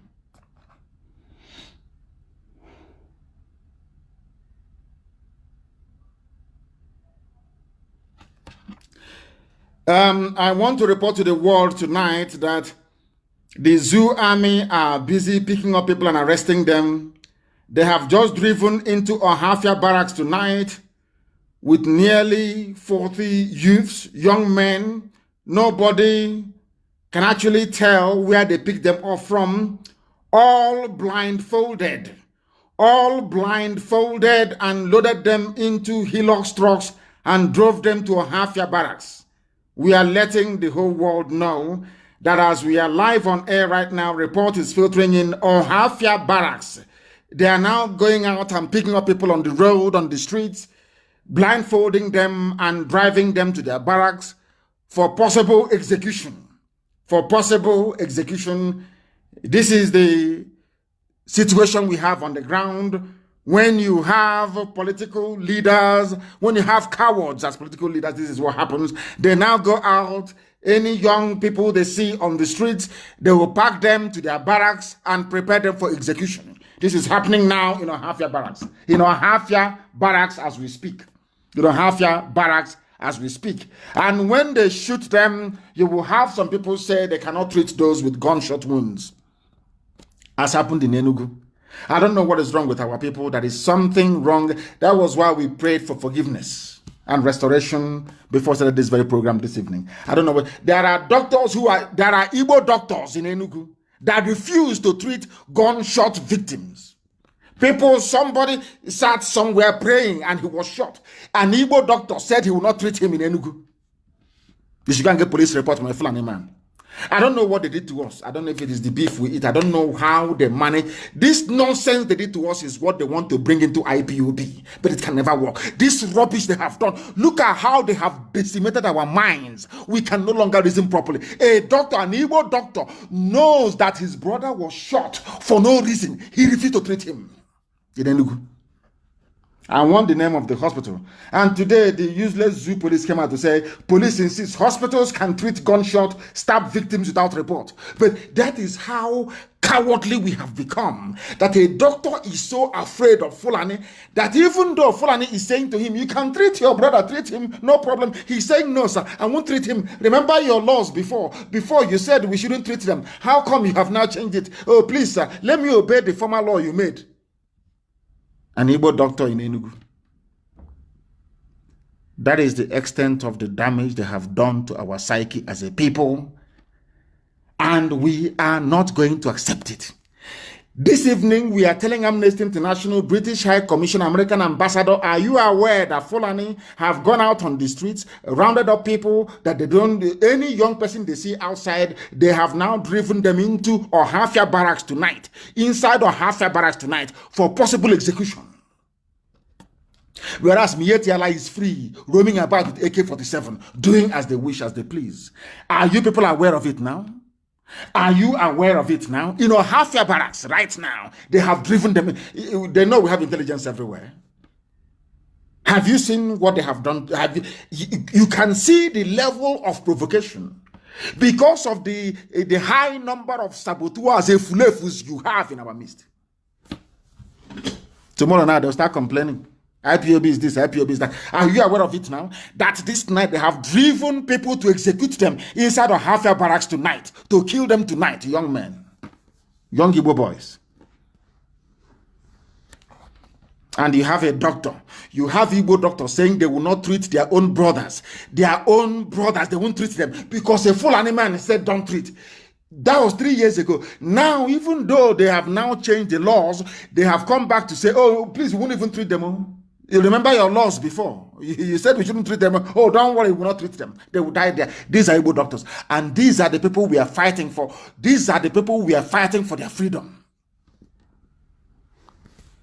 In Ohafia barracks, they are preparing some young people for execution tonight. In Ohafia barracks, they are preparing for the execution of people in Ohafia barracks tonight.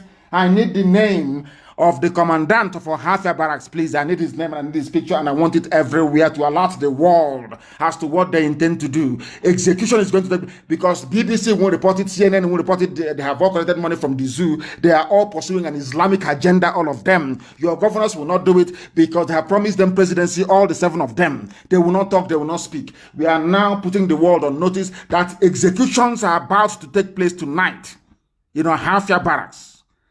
Executions are about to take place tonight of unarmed, innocent people that the Fulani Janjaweed army picked up from the streets. They are going to execute them tonight. If your child does not come back, if your child is not coming back anymore, you know your child has been picked up and executed in Ohafia barracks tonight. That is what they are doing there. They are preparing for execution tonight in Ohafia barracks. I need the name of the commandant of Ohafia barracks. I need his name, please, and I need his picture, and I want it everywhere. The man who is going to carry out the executions, I want his name and his picture everywhere, that the world may know. That the world may know. Very, very important that the world may know. Sometimes I don't even know if and this people, who is even worse? Who is worse? Who is worse? Please, who is worse? Very, very sad indeed. Extremely sad indeed that our people do not understand what is befalling them.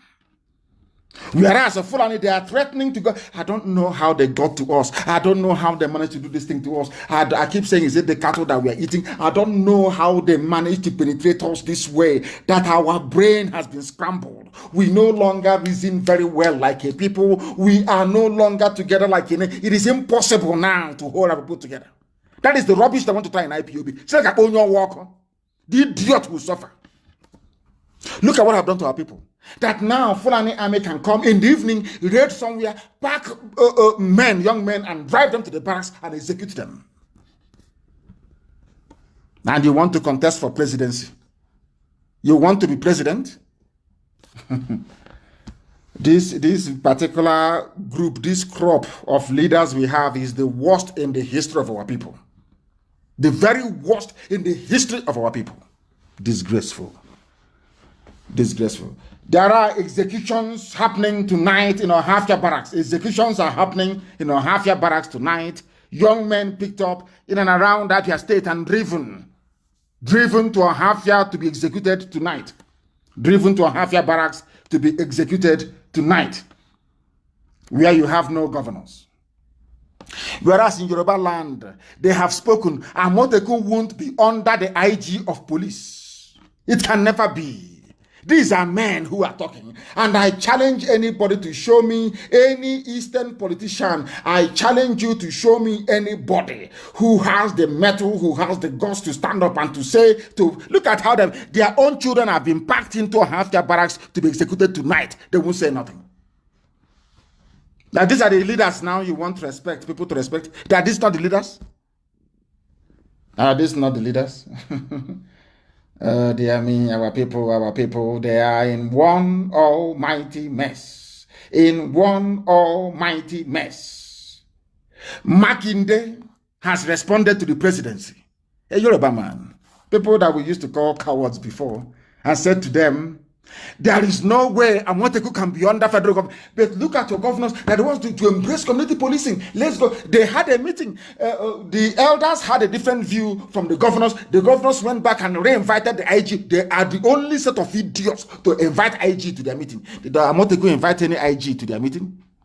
When the Oduduwa were setting up their security, did they invite any Fulani man there? I don't know what is wrong with. I have no idea what is wrong with this generation. I have no idea who corrupted their brain.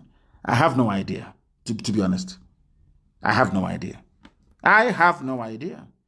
But inside Ohafia barracks tonight, people are being executed in Ohafia barracks by Fulani Janjaweed terrorist army.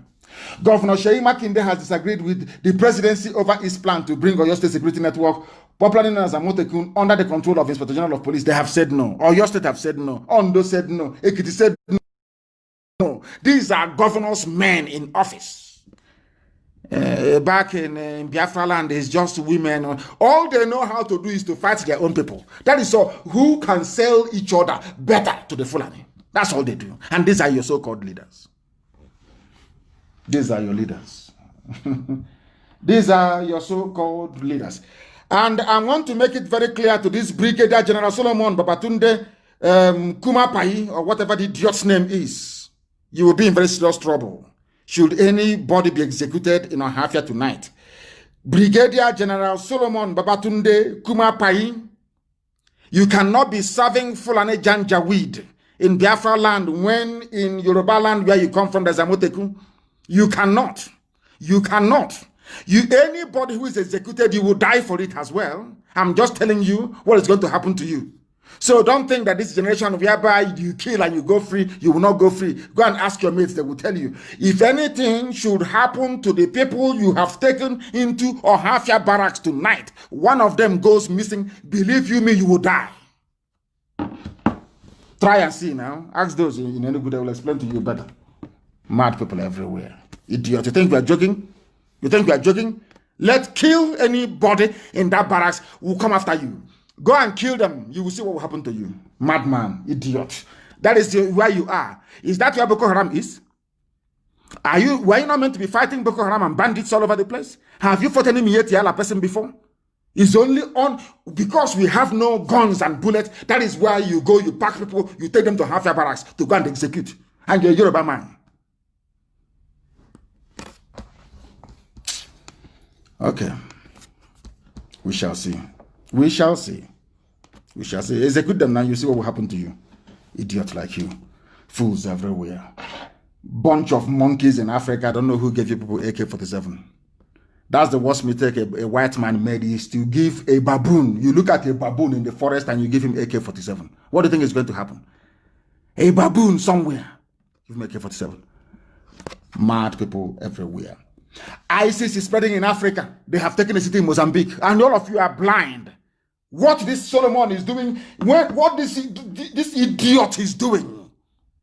You're doing a brigadier general where there are civilians. Go and fight a war. Which war have you fought before? Brigadier general, which war have you fought before? Is it a war of arresting unarmed civilians and driving them into your barracks to go and execute them? Is that the war you're fighting?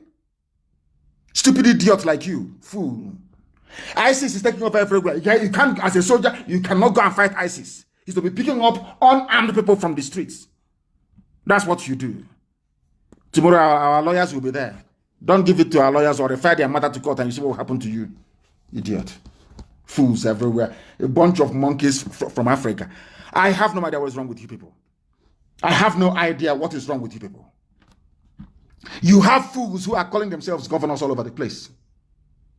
All they do is they always justify their sabotage. They always justify the way they behave towards their own people. It is because of the stupidity of this so-called generation of useless leaders. That was why the zoo managed to sustain the narrative that Ojukwu went to war. If not for IPOB, if not for Radio Biafra.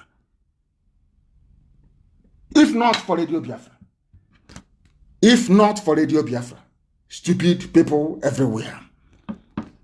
They call themselves, we are the leaders, we are the elite, we are in Abuja, we are in Lagos.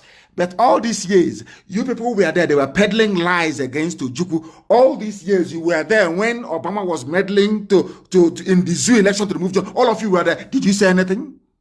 Did you say anything? Did you say anything? Nonsense. We are going to teach them a lesson in a half year. They will see. That thing they want, they will get it in a half year. They will get it now, and I'm sure they know that very well. BBC will prepare.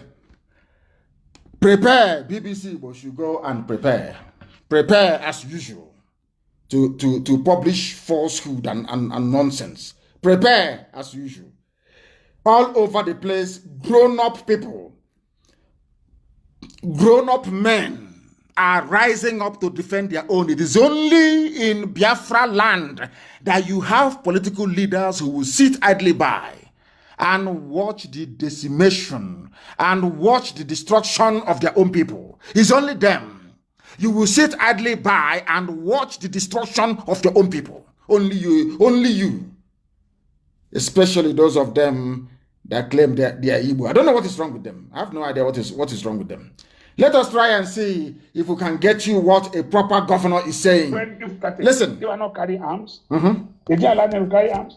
But a case was made at the end of the day, today they carry arms. I'm sure a Motekun case gradually will be like that. We're going to make the case.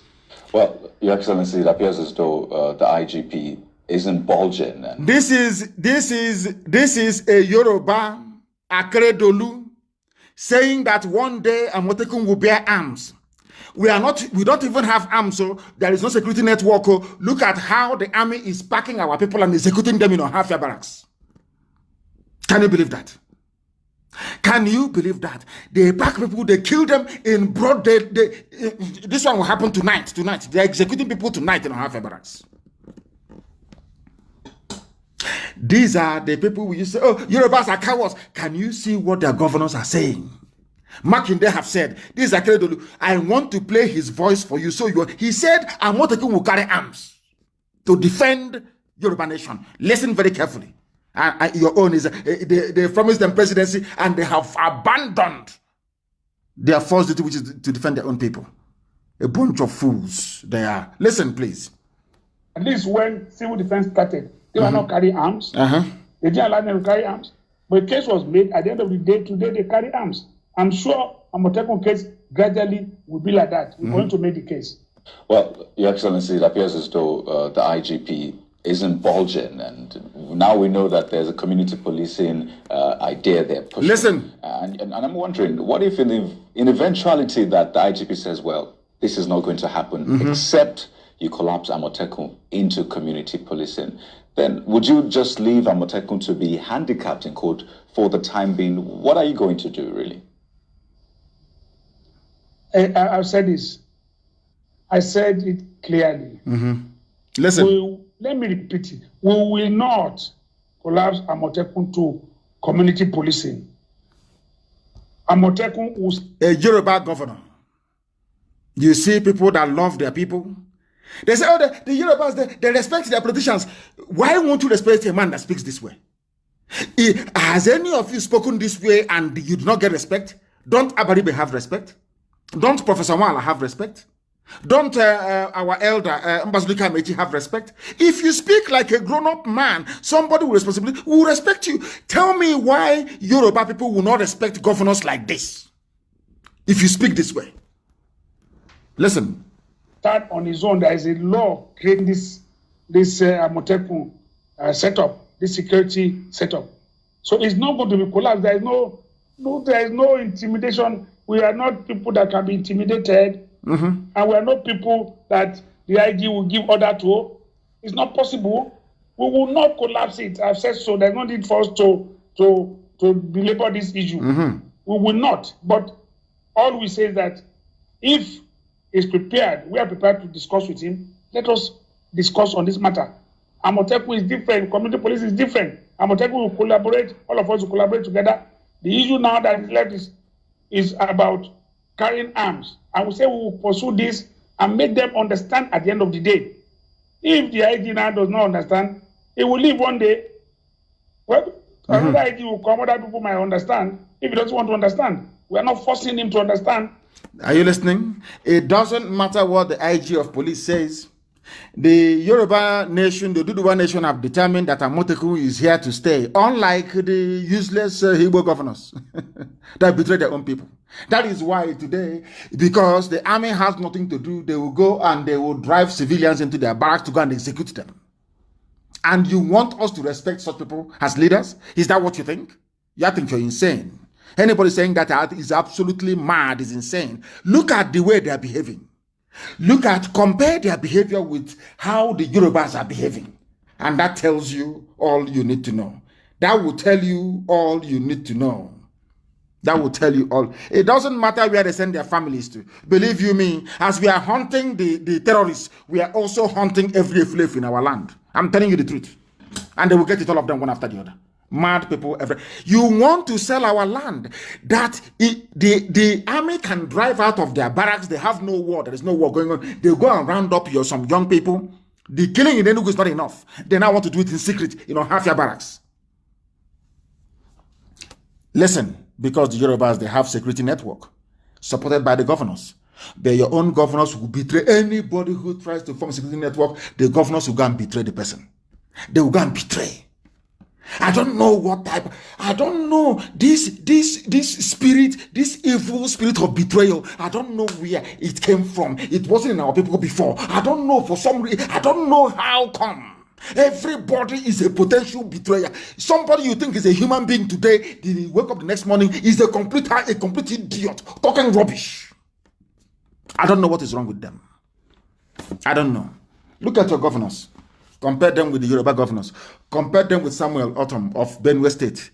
Now you know you have no governors. Is it not very clear to all of you? And idiots will come out. We want to run for presidency.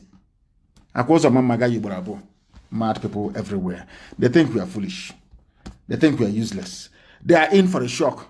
Let them come out and campaign for their useless president. They can say whatever rubbish they like on the basis of news. Come out on the streets of Biafra and say, I want to be president. You see what will happen to you. It doesn't matter how you gossip. It doesn't matter how many professional petition writers you hire, how many idiots you recruit to be writing garbage for you. Come out and say you are campaigning for presidency. Then we'll ask you questions. We'll hold you there and ask you questions about what happened in Enugu. What did you do? Half you were there and they have packed our young men to execute tonight. Half. Mad people everywhere. Mad people. Go and look at them. Or they are bringing water resources bill. Have you not heard about it? Have you not heard about it? They are bringing water resources bill. Have you not heard about it? And they will pass it, giving Fulani the right and access to every waterway. It will belong to them. You can't do nothing. Absolutely nothing. You can't do anything. Unless you cannot do anything. And this was why they brought our people. And what is paining me, my anger, is that sometimes I keep asking Efulefus and saboteurs and potential saboteurs, are you not seeing all these things? What type of demon is in you that you cannot see all this danger and threat to your life and to your existence? Why can't you see all these things? Why are you that foolish that you cannot open your eyes and see all these things? What is wrong with all of you? Mad people everywhere. Reject National Water Resources Bill. It's another Ruga. Autumn, the same autumn is saying it. Can any governor in the East say this? The answer is no. All they're looking for is betray and gain favor from Fulani. Your betrayal is equals to the favors you get from Fulani. You're not ashamed of yourself. Ebonyi is gone. If not for IPOB. The same thing in Enugu. Everywhere we're battling these criminals. Behind the scenes, battling. Losing men every blessed day. And today, the Nigerian army is doing the work for Miyet Yala, a terrorist group, by arresting young men on the streets to execute them. And tomorrow you'll be talking nonsense, as most of you Efulefus are, and potential Efulefus as well. And then you see what will happen to you. It's only a matter of time. Somebody wrote very, very well. Do you see how the reason why I say the South is foolish? I don't know what is wrong with this. What I mean South is Oduduwa and Biafra put together. The stupidity of the South, I call it.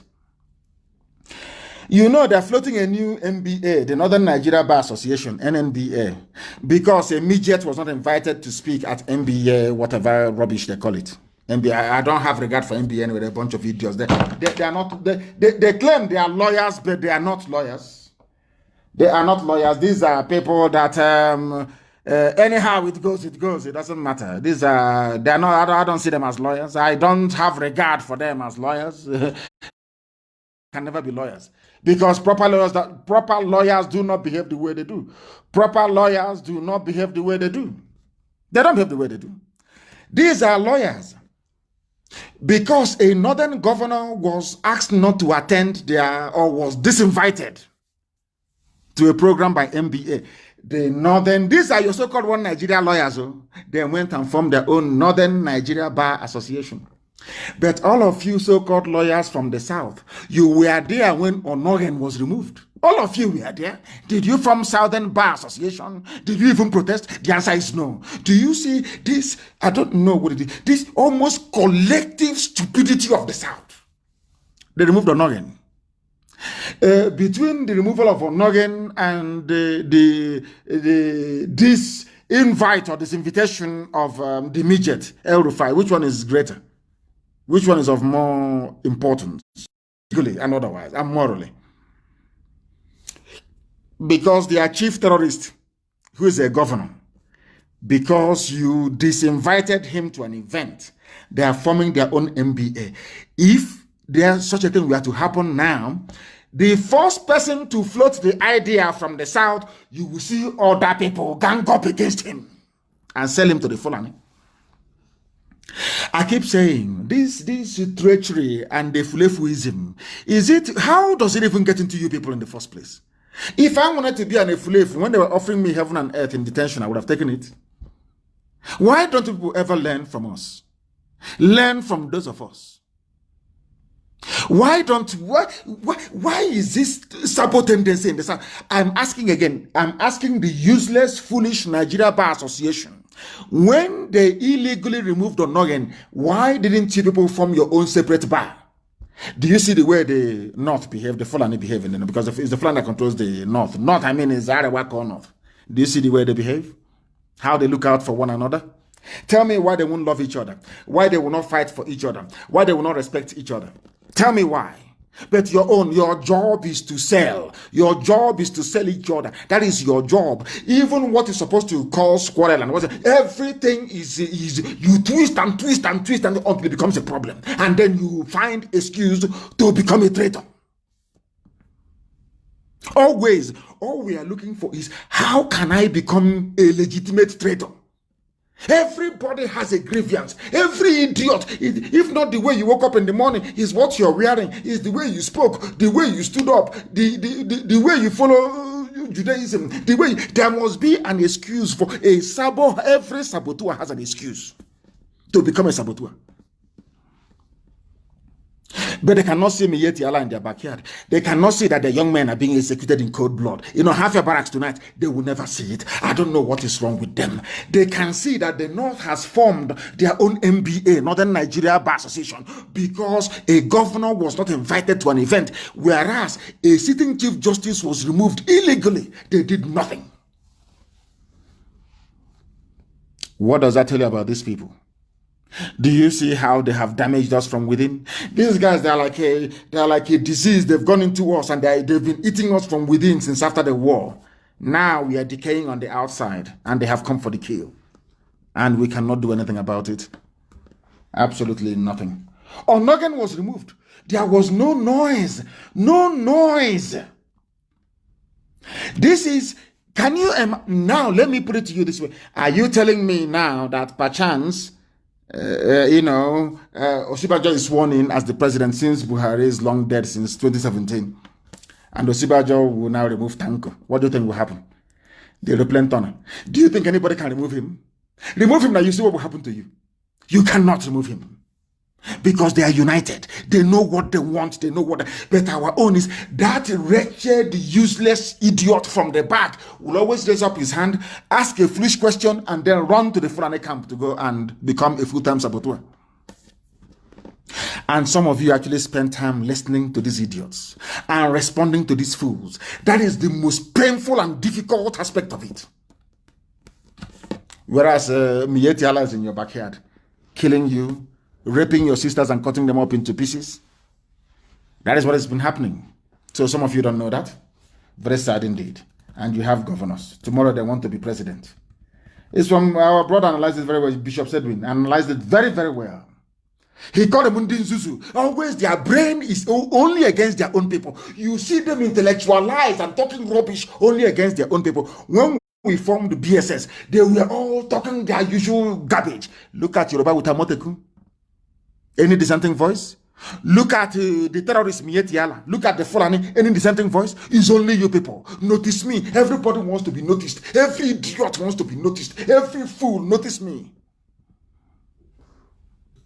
Notice me. Not because you're fighting your enemies, but because you're fighting your own brother. That is when you have strength and energy.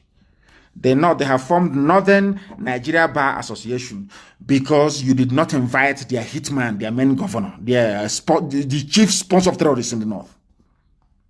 Onogan was removed, gone.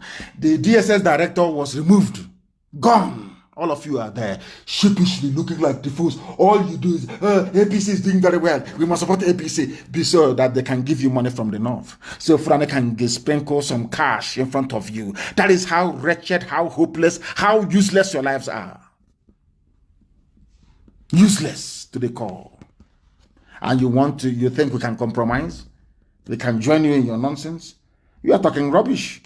When other governors are busy protecting their land, talking about their people, that they will not allow any nonsense to happen in their land, your own governors are busy calling DSS or Fulani to go and arrest pensioners who are protesting. The Supreme Court governor. These are leaders. These are the people that some stupid elders, this is the idiot that some stupid elders went to say, oh, congratulations, you're here now. Forgetting that he here they have won the election. People without principle, people without gumption, people without scruples, people without morals, none whatsoever. Anywhere they see the cash, they follow. Anywhere they see envy, they invest in envy. The same way people invest in business, that is how they invest their time and energy into envy to look for how to do sabo work. Sabo. This is the result of it. Now you have Hope Uzodinma, Supreme Court governor, calling Fulani DSS to come and punish his fathers for asking for their money pensions. This is the type of leadership we have in Biafra. This is the type of, hi. Do you see the battles we need to fight? Do you see the obstacles we need to overcome? Do you see why we do what we do and the way we do it? Hope Uzodinma, protesting pensioners in Imo State, accused Hope Uzodinma, the Supreme Court governor, of using DSS to intimidate them. People came asking for their pensions. Your father's age mate, and you're calling DSS Fulani secret police to come and arrest them. This is our history. This is the life of our people. Sabo everywhere. It is this present breed of leadership we have now. Is the worst of the worst since history began. This is the worst set of leaders we've ever had. The worst set ever.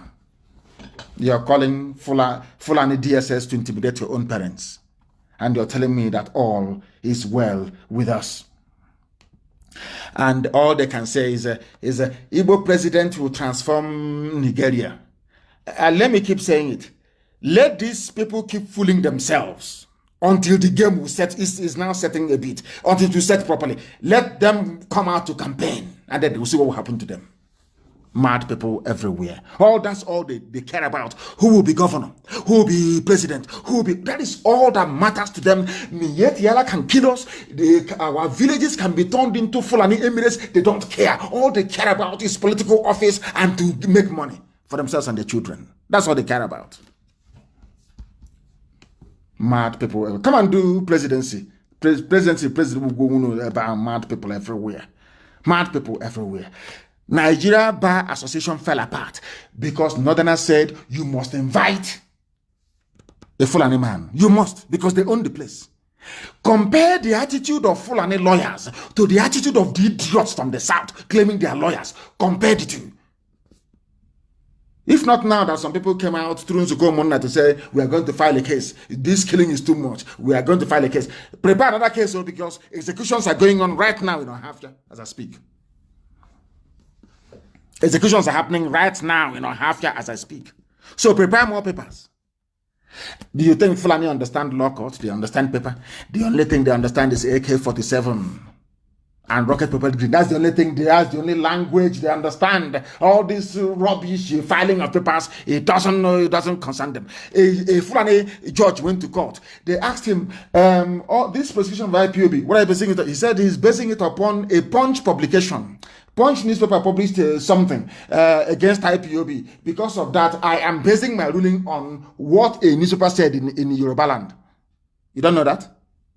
It's the ruling. ADF took the police to court about Operation Python Dance. A Fulani judge in Enugu ruled that the Python Dance was justified because of what Punch newspaper wrote. Some of you don't know that. No, you don't know. But now you know. Now you know. You don't know what you're in for. You don't know how many enemies you're facing. You don't know. Now, the actor died. His name is Chadwick. His picture is everywhere. People are mourning him. Chadwick is dead. And I was asking myself, since 2 days ago, I've been asking myself, I've been praying to God, and that was why I prayed for forgiveness this evening. I was asking God, are you sure you actually, that these are the same great people you once made? Are you sure we are descended from those people? Your own people died. 21 of them were shot dead. You are siding the Fulani that killed your own people. But an actor died. All of you you are all mourning him. An actor that did nothing for you, of course, an entertainer. I respect that, and I regret the fact that he's dead. Of course, he died from cancer. Fulani came and shot 21 of your young men. Instead, you're siding Fulani. Oh, dear Lord, have mercy. And let me tell you what is going to befall you. I want to tell you tonight what is going to become your portion.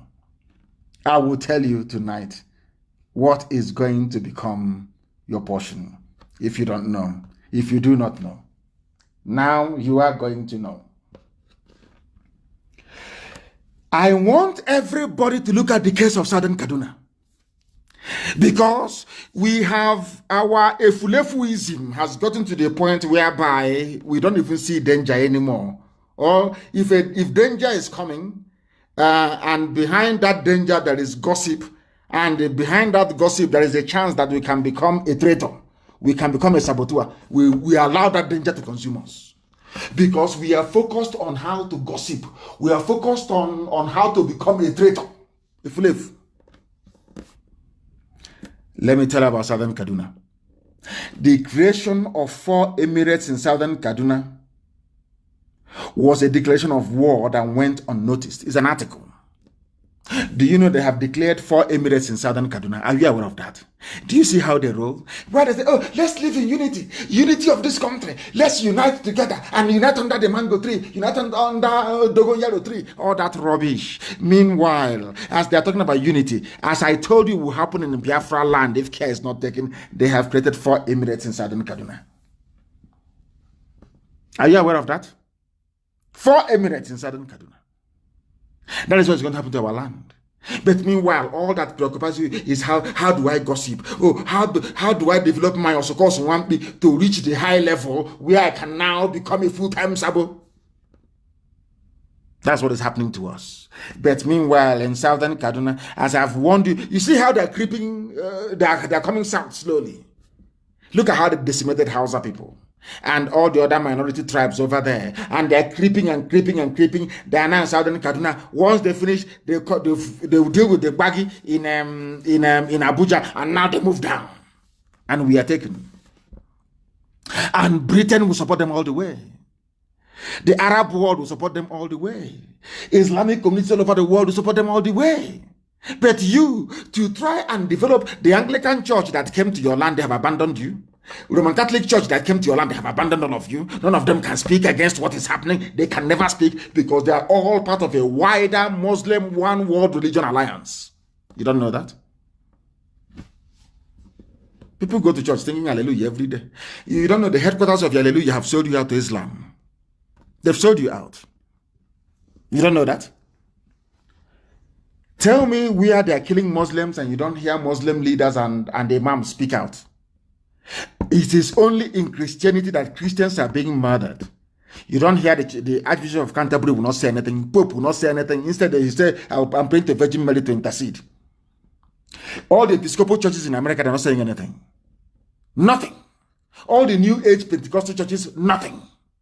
It is only in Christianity that they are killing people and nobody will talk. Now, the southern Kaduna, they are Christians. They are now getting emirates, 4 emirates, with the help of the Muslim world. And people are still suffering because when there's somebody answering Abdullahi Musa will come and make fun of you and Israel and the Hebrew and your Jewishness, and you capitulate. But he has no connection to the Arab world, no connection whatsoever. Only through conquest, religion. His name is Arabic. He's proud of his Arabic heritage, very proud. But he will make you to be ashamed of your own heritage. Are you not a fool? Are you not an idiot? Because of that tendency, I want to stand out. I want to be the troublemaker. You know, if you go to a village meeting sometimes, there are some idiots that want to be noticed. You will see them. Does anybody have a question? They will raise their hand up because they want to be noticed. They want people to notice them that they are there. Not that they have anything important to say or any important question to ask. That tells you all you need to know. All you need to know about our people. And now, Southern Kaduna, they're getting it. They are the ones that fought against Biafra and said, oh, Biafra is this, Ojukwu is that. But now, we have blown open their lies. You can now see the number of enemies that you have, can't you? You can now see it very clearly in broad daylight. Now, today, in Southern Kaduna, they are suffering it. In Southern Kaduna, they are about to get new emirates. And they are gone. That was why our good friend, Dr. Bodaya Mailafia, said that Nigeria is not a normal country. It is not normal. It takes only a fool. I tweeted it yesterday. Only a complete idiot can believe in one. Anybody, once I see you and say, I'm a Nigerian, I believe in Nigeria, I know you are a complete and utter idiot. A complete and utter fool. A complete and utter idiot. You have no brain. I'm going to go very shortly to see what Dr. Mailafia actually had to say. Of course, our FM is live in Kano now. We are broadcasting in Kano. We are live and direct in Kano. That's how we should be. And people are busy talking rubbish. Whereas we are live and direct in Kano. Now, listen very carefully to this. Dr. Badaya Mailafia said, there is something abnormal about Nigeria. Something abnormal. He said, there is something abnormal about our country. Nigeria is a country that hates the truth. And that is not normal at all. That is why, Nnamdi Kanu this, Nnamdi Kanu that, because they hate the truth. Nobody can come out to fault anything that I've said. No human being, no bagger can do it. It's the way he insults people. How if look at the man, he's telling you that you are living in a country that is abnormal. How can I talk to you normally? You are an abnormal person for accepting an abnormality. The zoo is an abnormality. Nigeria is an abnormal creation by a white man and a white woman. It should not stand. It cannot stand. Not today, not tomorrow, not ever. That is why the Fulanis, imagine if Azikiwe had resisted. We will have the case of Mieti Yala today. Will our land, will it be taken over by Mieti Yala? Fulani Janjaweed terrorists? Had Zik, that time they were telling Zik, this your one Nigeria will consume also. He said no, it won't. Today, has it not consumed us? Have you seen what one man's inordinate ambition has brought to our people? 5 million dead between 66 to 1970. Killings going on till this very day, till this very precise moment. Even this night, executions happening in Ohafia this night. Because one man said, I want to be a Nigerian. Some of you do not think about the consequences of your actions until it's too late. Until it is too late. Very, very sad indeed. I'll continue with what Dr. Obadiah Mayalafia said. He said, these killings going on constitute an existential threat. I don't know why, for the life of me, that people tolerate the killings and think it's okay. People, black people, they see, like in Ohafia tonight, people are being killed right now as I speak in Ohafia barracks. Tomorrow life will continue as normal. And that is why I believe that God is angry with black people.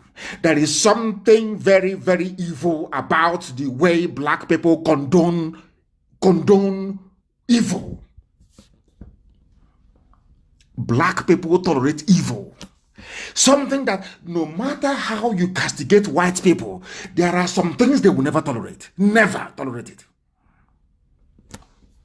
Dr. Mayalafia said that it is not normal that people will tolerate this level of killings. And that when we speak and tell people about the reality of what we are facing now, they are more concerned about the sources, more concerned about political correctness. They have absolutely no concern about the holy matters that are being slaughtered. People are dying every day. People are going to be killed in Ohafia tonight. Young Igbo youths will be killed in Ohafia tonight by the commandant. He's not fighting Boko Haram. Not the bandits who are killing people, but all he does, he will drive out with his hillocks, with his AK-47, arrest some young men, drive them to the barracks, execute them, and bury them there. That's what they do. And his name is Solomon. He claims he's a Christian. Babatunde Solomon Babatunde. So he trained to become a soldier only to kill civilians. That is the brain of a black man. That is how evil black people are. You are a trained soldier, but the only thing they train you to do is to kill unarmed, arrest them, and execute them. That is your job. And tomorrow, Kezibazu will buy him more hillocks. I don't know whoever gave this crop of leadership to our people. It won't be well with that person. It can't go well with them. Dr. Mayalafia is saying, why can't we face the reality that people are being killed? The children, the elderly, women, the youths being killed on a daily basis. That is my focus. Another thing to me is diversionary. That is how a man reasons. Every other thing you're telling Dr. Obadiah is minor. He is concentrating on the death of the innocent. What concerns you is how do I become saboteur? That is all that comes. That is the evil. And in IPOB is very, very funny. Once you allow evil spirit to enter you, you are finished. There were those before who were making mouth that without them, IPOB cannot move forward. It's them that is doing this. Today, people have forgotten who they are. That is the might of IPOB. Once that devil goes inside you and is pushing you, he's pushing you into oblivion. Look at all of them. Some of you know I cannot speak ill of certain individuals. Some of you know that I used to come on air and I will not start my program until I speak to Barrister Mesu. I won't start any program. That was how important he was. I cannot start program without hearing from the barrister himself. Today, barrister is no longer there. Are we not moving forward? Are we not moving forward, I ask? People, that's one thing about evil spirit. When it goes inside you, it blinds you, especially when they send zoo politicians to be convincing or confusing some of you. I remember this Okalo went to go and see the very honorable barrister. That's what they send a politician to be confusing you, telling you how important you are. Oh, you are very great, you're important. They'll mess you up and you become irrelevant. And this trend continues to move. And that is why, before I bring our program to a conclusion this evening, I must make it abundantly clear that the essence of these lectures, the essence of our broadcast is to get our people to reason in a particular way, to reason like human beings. I've been staying with white people for decades. I've been staying with white people for very many years. I know the way they reason. I know the way they react. Listen, when a white person is watching somebody, a contestant in a prize, contesting for prize money, sometimes it could be, what's it called? Who Wants to Be a Millionaire? You will see the way that somebody that knows that he will not get one dime from that person will be praying for that person to win the top prize. And I'll be looking at white people like this. They'll be rooting. They'll come to work the next day. They will say, "Oh, I wanted him to win the $1 million. I wanted him. Oh no, sorry, £1 million. I was praying for him to win." He doesn't even know who the person is, because their society groomed them to be nice to one another. You cannot see that is why white people, once you're a traitor in a white land, you're executed. The only thing they can execute you for is for treachery, to work against your country. They will kill you for it. You can rape children and go free. You can commit murder and you will go free. Once it is high treason, you are going down for. Once you sell the secret of your country to another person, you're jailed for life. You can never see the outside again. But black people leave themselves open. Let me warn tonight. If you leave yourself open, the devil will end, because what we are doing is a spiritual battle. So we are the children of light, and darkness is trying to penetrate all the time. If you are not fortified, if you're not prayerful, if you're not watchful, if you're not conscious, darkness will enter into you. That is when you begin to talk rubbish on Facebook, you begin to open fake accounts, begin to talk nonsense, because you've allowed darkness to penetrate and enter into you. And it will make you become irrelevant. And the movement continues. The movement continues. As I have said before, and I keep saying it, I lead IPOB. People do what I ask them to do. If you cannot do what I ask you to do, you get out of IPOB. You do what I ask you to do. If only you get out, you will open a fake account, you will talk rubbish for 5 or 6 weeks, and you will be forgotten. Do you know that when I was in prison, was IPOB not moving ahead? But I was in prison. IPOB was opening new families all over the world. Was it not moving ahead? I myself can't even stop IPOB. I can't. And nobody can. Because it was ordained from heaven that we must come at this time. We are going to face it. I told you 2 weeks will be very, very critical. Did I not say it? Have you not seen what has been happening? Culminating in them picking up some young men and executing them tonight in Ohafia Barracks. But in the end, we are going to prevail. And those of us who will be there at the end will sit down and have a discussion about this and say, do you remember so and so time? What happened? How many traitors we had to deal with? Because victory is ours.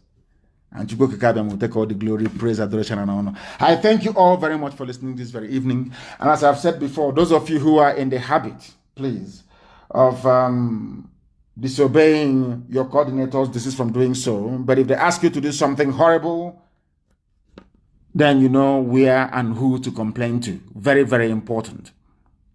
But if you are in this movement and you are not buying into the full ideology that we are propagating, then you shouldn't be part of us. You cannot be. If you are in this movement and you don't believe that the whole of Biafra land is one, you don't believe we have one common heritage, one common ancestry, one common identity, then IPOB is not for you. I don't care who you are. You get out and we proceed. Not that anybody's going to stop us. we are marching on anyway. But that's the way it's going to be. But we must do everything we do with love, compassion, care, and understanding. Very, very critical we do that as well. But in the main, Chukwu Kikabiama is supreme. And after that comes IPOB and everything else. I thank you very much for listening this very evening. And as always to us, Biafra is the sum of all that we are. That is why here on radio, Biafra is where we worship. And Chukwu Kikabiama Purumi Henina, the creator of the heavens and the earth, is our God.